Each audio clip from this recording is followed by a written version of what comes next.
ਦੁਨੀਆ ਭਰ ਵਿੱਚ ਵਸਦੇ 25 ਕਰੋੜ ਤੋਂ ਵੱਧ ਪੰਜਾਬੀਆਂ ਦੇ ਦਿਲ ਦੀ ਧੜਕਣ ਭੁਲੇਖਾ ਟੀਵੀ। ਤੁਹਾਡਾ ਮਨਪਸੰਦ ਭੁਲੇਖਾ ਟੀਵੀ ਜੋ ਰਾਹ ਪਾਉਂਦਾ ਹੈ, ਕੁਰਾਹੀ ਨਹੀਂ ਪਾਉਂਦਾ, ਰਸਤਾ ਵਿਖਾਉਂਦਾ ਹੈ। ਤੇ ਉਸੇ ਭੁਲੇਖਾ ਟੀਵੀ ਦੇ ਪ੍ਰੋਗਰਾਮ ਗੱਲਬਾਤ ਦੇ ਨਾਲ ਹਾਜ਼ਰ ਤੁਹਾਡੀ ਸੇਵਾ ਵਿੱਚ ਤੁਹਾਡਾ ਸੇਵਕ। ਅੱਜ ਭੁਲੇਖਾ ਟੀਵੀ ਦੇ ਸਟੂਡੀਓ ਦੇ ਵਿੱਚ ਅੱਜ ਦੇ ਸਾਡੇ ਪ੍ਰਾਹੁਣੇ ਨੇ ਡਾਕਟਰ ਮੁਸ਼ਤਾਕ ਕਮਰ ਹੋਰੀ। ਡਾਕਟਰ ਮੁਸ਼ਤਾਕ ਕਮਰ ਦੀ ਸ਼ਖਸੀਅਤ ਦੇ ਕਈ ਪਹਿਲੂ ਨੇ। ਉਹ ਪੋਲੀਟੀਕਲ ਐਕਟਿਵਿਸਟ ਵੀ ਨੇ, ਪੰਜਾਬੀ ਲਹਿਰ ਲਈ ਕੰਮ ਕਰਨ ਵਾਲੇ ਵੀ ਨੇ, ਪੰਜਾਬੀ ਅਦਬੀ ਸੰਗਤ ਪਾਕਿਸਤਾਨ ਦੇ ਸੈਕਟਰੀ ਵੀ ਨੇ। ਉਹਨਾਂ ਦਾ ਸ਼ੇਰੀ ਮਜਮੂਆ ਵੀ ਮੈਦਾਨ ਵਿੱਚ ਆ ਚੁੱਕਿਆ ਹੈ। ਅਤੇ ਇਸ ਤੋਂ ਇਲਾਵਾ ਉਹ ਛੋਟੇ ਸ਼ਹਿਰਾਂ ਦੇ, ਛੋਟੇ ਕਸਬਿਆਂ ਦੇ ਸ਼ਾਇਰਾਂ ਨੂੰ, ਦਾਨਿਸ਼ਵਰਾਂ ਨੂੰ, ਅਦੀਬਾਂ ਨੂੰ, ਸਾਫੀਆਂ ਨੂੰ ਉਹਨਾਂ ਦਾ ਹੱਕ ਦਿਵਾਉਣ ਲਈ ਬੜੇ ਸਰਗਰਮ ਨੇ। ਅਤੇ ਗੱਲ ਅਸੀਂ ਸ਼ੁਰੂ ਕਰਨੇ ਹੈ ਡਾਕਟਰ ਮੁਸ਼ਤਾਕ ਕਮਰ ਹੋਰਾਂ ਦੇ ਨਾਲ ਉਸ ਬਹੁਤ ਸਾਰੇ ਮੌਜ਼ੂਆਤ ਦੇ ਉੱਤੇ ਜਿਨ੍ਹਾਂ ਦੇ ਬਾਰੇ ਤੁਸੀਂ ਜਾਣਕਾਰੀ ਹਾਸਲ ਕਰਨਾ ਚਾਹੁੰਦੇ ਹੋ। ਜੀ ਡਾਕਟਰ ਸਾਹਿਬ, ਤੁਹਾਨੂੰ ਜੀ ਆਇਆਂ ਨੂੰ ਆਖਦੇ ਹਾਂ। ਜੀ ਬਿਸਮਿਲ੍ਲਾ ਜੀ। ਤੁਸੀਂ ਇਹ ਦੱਸੋ ਕਿ ਤੁਹਾਡੀ ਸ਼ਖਸੀਅਤ ਦੇ ਕਈ ਪਹਿਲੂ ਨੇ, ਅਤੇ ਕਿਹੜੇ ਪਹਿਲੂ ਨੂੰ ਅਸੀਂ ਪਹਿਲਾਂ ਚੁੱਕੀਏ ਅਤੇ ਕਿਹੜੇ ਪਹਿਲੂ ਨੂੰ ਅਸੀਂ ਬਾਅਦ ਵਿੱਚ ਚੁੱਕੀਏ? ਸਭ ਤੋਂ ਪਹਿਲੇ ਜੀ ਮੈਂ ਫਾਰੂਕ ਸਾਹਿਬ ਤੁਹਾਡਾ ਸ਼ੁਕਰੀਆ ਅਦਾ ਕਰਾਂਗਾ। ਫਿਰ ਉਸ ਤੋਂ ਬਾਅਦ ਜਿਹੜਾ ਨਾ ਜੀ ਇਹ ਭੁਲੇਖਾ ਟੀਵੀ, ਦਰਅਸਲ ਜਿਹੜਾ ਤੁਸੀਂ ਇੰਟਰੋ 'ਚ ਵੀ ਦੱਸਿਆ ਕਿ ਇਹ ਭੁਲੇਖਾ ਜਿਹੜਾ ਨਾ ਭੁਲੇਖੇ ਨਹੀਂ ਪਾਉਂਦਾ, ਰਾਹ ਪਾਉਂਦਾ, ਔਰ ਇਹ ਹਕੀਕਤ ਗੱਲ ਹੈ। ਉਹਦੀ ਵਜ੍ਹਾ ਇਹ ਕਿ ਮੁਦੱਸਰ ਇਕਬਾਲ ਭੱਟ ਸਾਹਿਬ ਜਿਹੜੇ ਨਾ ਜੀ ਉਹ ਪੰਜਾਬ ਧਰਤੀ ਦਾ ਉਹ ਚਿਹਰਾ ਨੇ, ਉਹ ਜਿਹੜਾ ਸਪੁੱਤਰ ਹੈ ਜਿਹਨੇ ਪੰਜਾਬੀ ਜ਼ੁਬਾਨ ਨੂੰ ਵੱਡੇ ਹਲਕਿਆਂ 'ਚੋਂ ਕੱਢ ਕੇ ਛੋਟੇ ਸ਼ਹਿਰਾਂ ਤੱਕ ਲੈ ਕੇ ਗਏ। ਔਰ ਇਹੀ ਵਜ੍ਹਾ ਹੈ ਕਿ ਅੱਜ ਜਿਹੜਾ ਨਾ ਅੱਜ ਮੈਂ ਤੁਹਾਡੇ ਨਾਲ ਇੱਥੇ ਬੈਠ ਕੇ ਗੱਲ ਕਰ ਰਿਹਾ। ਉਹਦੀ ਵਜ੍ਹਾ ਹੈ ਕਿ ਪੰਜਾਬੀ ਜ਼ੁਬਾਨ ਦਾ ਜਿਹੜਾ ਨਾ ਜੀ ਇਹ ਕੇਸ ਇਹ ਕੋਈ ਅੱਜ ਦਾ ਨਹੀਂ ਹੈ, ਇਹ ਕੇਸ ਬਹੁਤ ਪੁਰਾਣਾ ਹੈ। ਗੱਲ ਇਹ ਹੈ ਕਿ ਪੰਜਾਬੀ ਅਦਬੀ ਸੰਗਤ ਦੀ ਜਿਹੜੀ ਤੁਸੀਂ ਜ਼ਿਕਰ ਕੀਤਾ, ਅਤੇ ਜਦੋਂ ਅਸੀਂ ਪੰਜਾਬੀ ਅਦਬੀ ਸੰਗਤ ਦੀ ਜਦੋਂ ਅਸੀਂ ਤਾਰੀਖ ਵੱਲ ਜਾਂਦੇ ਹਾਂ ਨਾ, ਅਤੇ ਪੰਜਾਬੀ ਅਦਬੀ ਸੰਗਤ ਦੀ ਤਾਰੀਖ ਜਿਹੜੀ ਨਾ ਬਹੁਤ ਪੁਰਾਣੀ ਹੈ। ਪੰਜਾਬੀ ਅਦਬੀ ਸੰਗਤ ਹੀ ਸੀ ਜਿਹਦੇ ਅਹਿਮਦ ਰਾਈ ਸਾਹਿਬ ਵੀ ਇਹਦੇ ਜਿਹੜੇ ਨਾ ਸੈਕਟਰੀ ਰਹੇ ਬਤੌਰ, ਔਰ ਇਹਦੇ ਕਨਵੀਨੀਅਰ ਰਹੇ, ਕੰਮ ਕਰਦੇ ਰਹੇ। ਹਨੀਫ ਰਾਮੇ ਸਾਹਿਬ ਇਹਦੇ ਬਾਗਡੋਰ ਸੰਭਾਲੀ ਰੱਖੀ। ਫਿਰ ਇੱਥੇ ਰਾਜਾ ਰਸਾਲੂ ਸਾਹਿਬ ਨੇ ਇੱਕ ਬਹੁਤ ਲੰਮੇ ਅਰਸੇ ਤੱਕ ਕੰਮ ਕੀਤਾ। ਅਗਰ ਮੈਂ ਨਾ ਗਿਣਾਵਾਂਗਾ ਤਾਂ ਅਹਿਮਦ ਰਾਈ ਸਾਹਿਬ ਵੀ ਜਿਹੜੇ ਨਾ ਉਹ ਵੀ ਰਹੇ, ਤਨਵੀਰ ਜ਼ਹੂਰ ਸਾਹਿਬ ਰਹੇ। ਇਹਦੇ ਬਹੁਤ ਲੰਮੀ ਚੌੜੀ ਲਿਸਟ ਹੈ। ਅਤੇ ਲੇਕਿਨ ਗੱਲ ਇਹ ਹੈ ਕਿ ਮੈਨੂੰ ਇਸ ਗੱਲ 'ਤੇ ਮਾਣ ਹੈ, ਮੈਨੂੰ ਇਸ ਗੱਲ 'ਤੇ ਫਖਰ ਹੈ ਕਿ ਜਿਹੜਾ ਸਫ਼ਰ ਅਹਿਮਦ ਰਾਈ ਸਾਹਿਬ ਨੇ ਸ਼ੁਰੂ ਕੀਤਾ ਸੀ ਜਾਂ ਹਨੀਫ ਰਾਮੇ ਸਾਹਿਬ ਨੇ ਸ਼ੁਰੂ ਕੀਤਾ ਸੀ, ਅੱਜ ਉਹਦੀ ਜ਼ਿੰਮੇਵਾਰੀ ਮੇਰੇ ਕੋਲ ਹੈ। ਅੱਜ ਉਹ ਸੈਕਟਰੀਸ਼ਿਪ ਦੇ ਤੌਰ 'ਤੇ ਮੈਂ ਕੰਮ ਕਰ ਰਿਹਾ। ਪੰਜਾਬੀ ਅਦਬੀ ਸੰਗਤ ਦਾ ਅਸਲ 'ਚ ਉਹਨਾਂ ਦਾ ਜਿਹੜਾ ਨਾ ਜੀ ਉਹਨਾਂ ਦਾ ਏਜੰਡਾ ਇਹ ਹੈ ਕਿ ਅਸੀਂ ਜਿਹੜੇ ਉਹ ਲੋਕ ਜਿਹੜੇ ਛੋਟੇ ਸ਼ਹਿਰਾਂ 'ਚ ਰਹਿੰਦੇ ਨੇ, ਜਾਂ ਉਹ ਲੋਕ ਜਿਨ੍ਹਾਂ ਨੂੰ ਪੰਜਾਬੀ ਦੇ ਕੋਈ ਫੋਰਮ ਨਹੀਂ ਮਿਲਦਾ, ਅਸੀਂ ਉਹਨਾਂ ਨੂੰ ਆਪਣੇ ਫੋਰਮ 'ਤੇ ਬੁਲਾਉਂਦੇ ਹਾਂ। ਉਹਨਾਂ ਦੀ ਸ਼ਾਇਰੀ ਹੈ, ਉਹਨਾਂ ਦਾ ਨਸਰ ਹੈ, ਉਹਨਾਂ ਦਾ ਕੋਈ ਵੀ ਕਲਾ ਹੈ, ਕੋਈ ਵੀ ਉਹਨਾਂ ਦੇ ਅੰਦਰ ਹੁਨਰ ਹੈ, ਅਸੀਂ ਉਹਨਾਂ ਨੂੰ ਸਟੇਜ ਦਿੰਦੇ ਹਾਂ, ਅਸੀਂ ਉਹਨਾਂ ਨੂੰ ਮਾਈਕ ਦਿੰਦੇ ਹਾਂ। ਉਹ ਆਪਣੀ ਗੱਲ ਕਰਨ, ਆਪਣੀ ਗੱਲਬਾਤ ਦੇ ਜ਼ਰੀਏ ਜਿਹੜੇ ਨਾ ਜੀ ਜੋ ਵੀ ਉਹ ਲਿਖਦੇ ਨੇ, ਨਸਰ ਲਿਖਦੇ ਨੇ, ਡਰਾਮਾ ਕਰਦੇ ਨੇ, ਅਸੀਂ ਉਹਨਾਂ ਨੂੰ ਲਿਆ ਕੇ ਉੱਥੇ ਬਿਠਾਈਦਾ, ਬਿਠਾ ਕੇ ਉੱਥੇ ਉਹਦੀ ਗੱਲ ਸੁਣੀ ਦੀ ਹੈ। ਔਰ ਉੱਥੇ ਜਿਹੜੇ ਸਾਡੇ ਜਿਹੜੇ ਗੁਣੀ ਲੋਕ ਨੇ, ਜਿਹੜੇ ਸਾਡੇ ਬਹੁਤ ਬੜੇ ਬੜੇ ਮਿਸਾਲ ਦੇ ਤੌਰ 'ਤੇ ਹਰੂਨ ਅਦੀਮ ਸਾਹਿਬ ਨੇ ਸਾਡੇ ਅੱਜ ਕੱਲ੍ਹ, ਔਰ ਉਸ ਤੋਂ ਇਲਾਵਾ ਸਾਡੇ ਜਿਹੜੇ ਪ੍ਰੋਫੈਸਰ ਆਬਾਦ ਨਬੀਲ ਸ਼ਾਹ ਸਾਹਿਬ ਨੇ, ਆਸ਼ਿਕ ਰਹੀਲ ਸਾਹਿਬ ਨੇ, ਅਤੇ ਬਾਬਾ ਅਦਲ ਬਿਨਾਸ ਲਾਹੌਰੀ ਸਾਹਿਬ ਨੇ। ਇਹ ਸਾਡੇ ਉਹ ਲੋਕ ਨੇ ਜਿਨ੍ਹਾਂ ਨੇ ਸਾਰੀ ਜ਼ਿੰਦਗੀ ਪੰਜਾਬੀ ਖਿਦਮਤ ਦੀ ਕੀਤੀ, ਪੰਜਾਬੀ ਦੀ ਸੇਵਾ ਕੀਤੀ।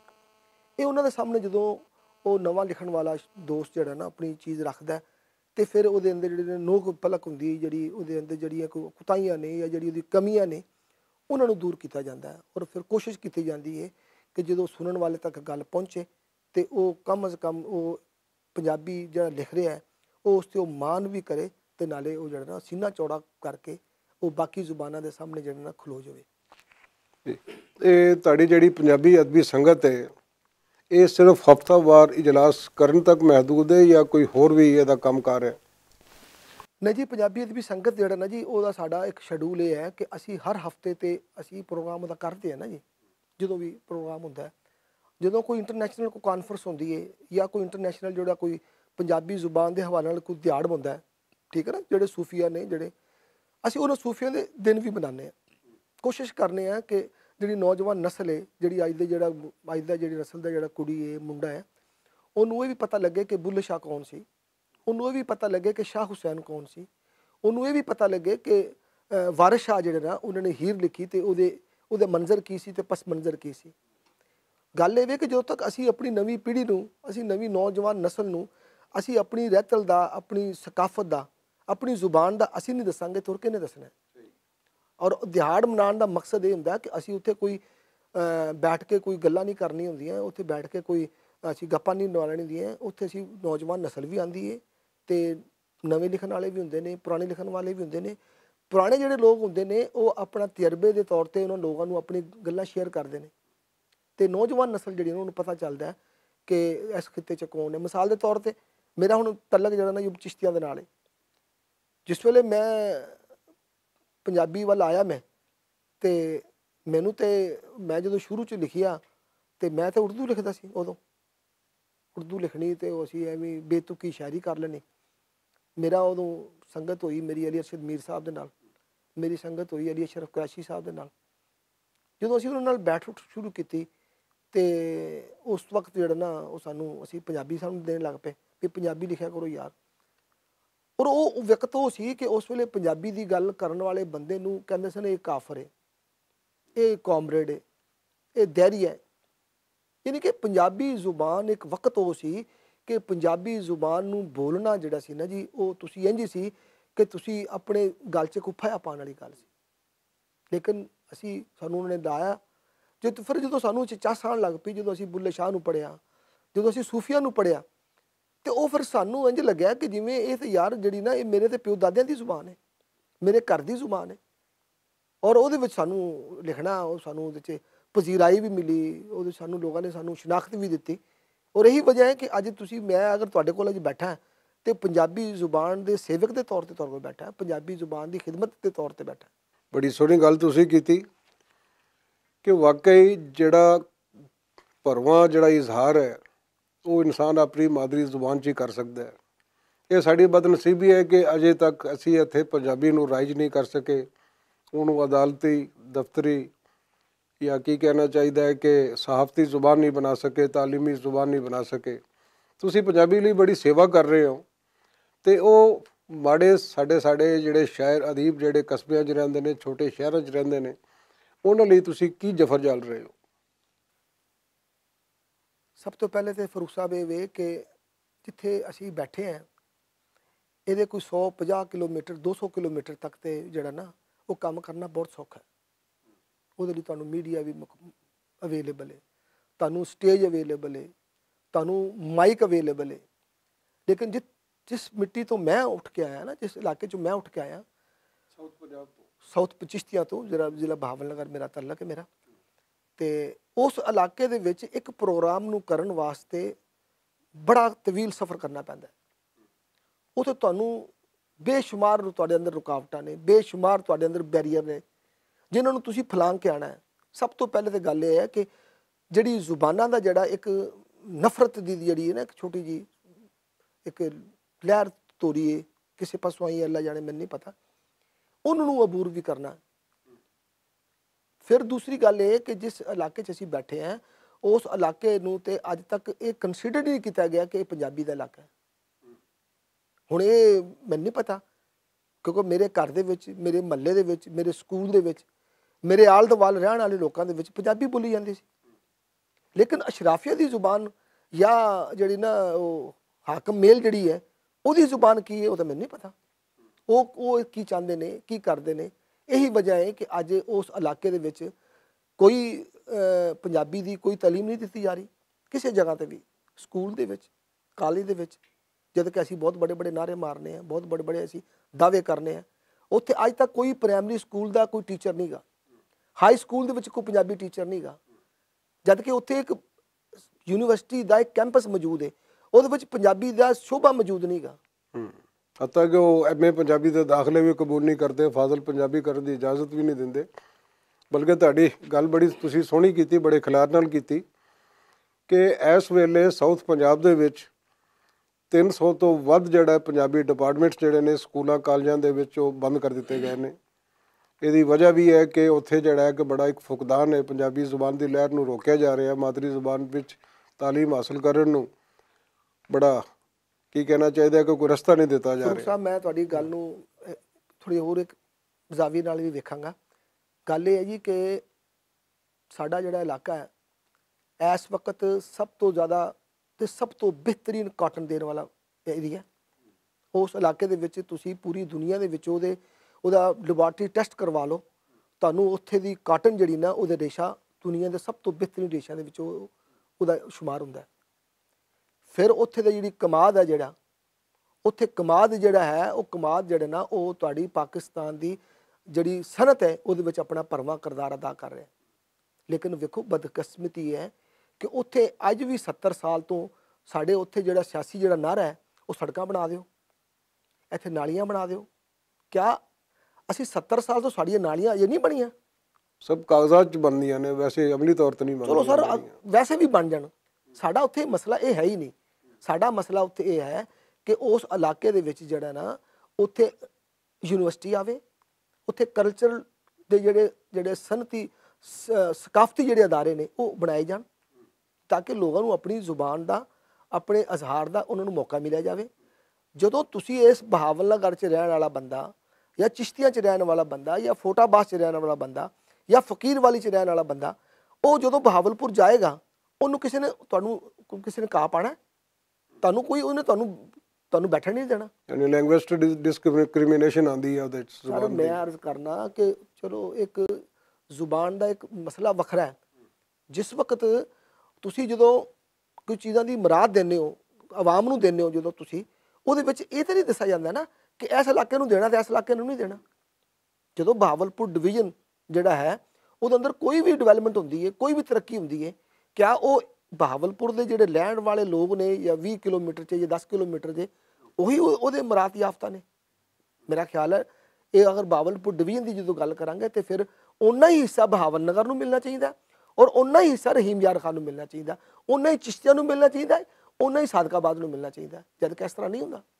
ਤੇ ਤੁਸੀਂ ਇਹਦੇ ਲਈ ਜ਼ਿਲ੍ਹੀ ਸਤ੍ਹਾ ਤੇ ਕੋਈ ਤੁਹਾਡੇ ਜ਼ਿਹਨ 'ਚ ਕੋਈ ਫਾਰਮੂਲਾ ਹੈ ਜਿਹੜਾ ਕਿ ਸਾਰੇ ਅਦਾਰੇ ਉੱਥੇ ਬਣਨ? ਤੇ ਸਰ ਸਭ ਤੋਂ ਪਹਿਲੇ ਤਾਂ ਉੱਥੇ ਇਹ ਵੇ ਕਿ ਉੱਥੇ ਜਿਹੜਾ ਨਾ ਪਲਾਗ ਦੇ ਜਿਹੜਾ ਨਾ ਸਬ ਸਟੇਸ਼ਨ ਬਣਾਏ ਜਾਣ। ਪਲਾਗ ਜਿਹੜਾ ਤੁਹਾਡਾ ਅਦਾਰਾ ਪਲਾਗ ਦੇ ਉੱਤੇ ਸਬ ਆਫਿਸ ਬਣਾਏ ਜਾਣ। ਫਿਰ ਜ਼ਿਲ੍ਹੇ ਦੀ ਸਤ੍ਹਾ ਤੇ ਹਾਂ ਹਰ ਜ਼ਿਲ੍ਹੇ ਦੀ ਬਣਨਾ ਚਾਹੀਦੀ। ਕੀ ਹਰਜ ਚ ਅੱਜ ਬਣਨ 'ਚ?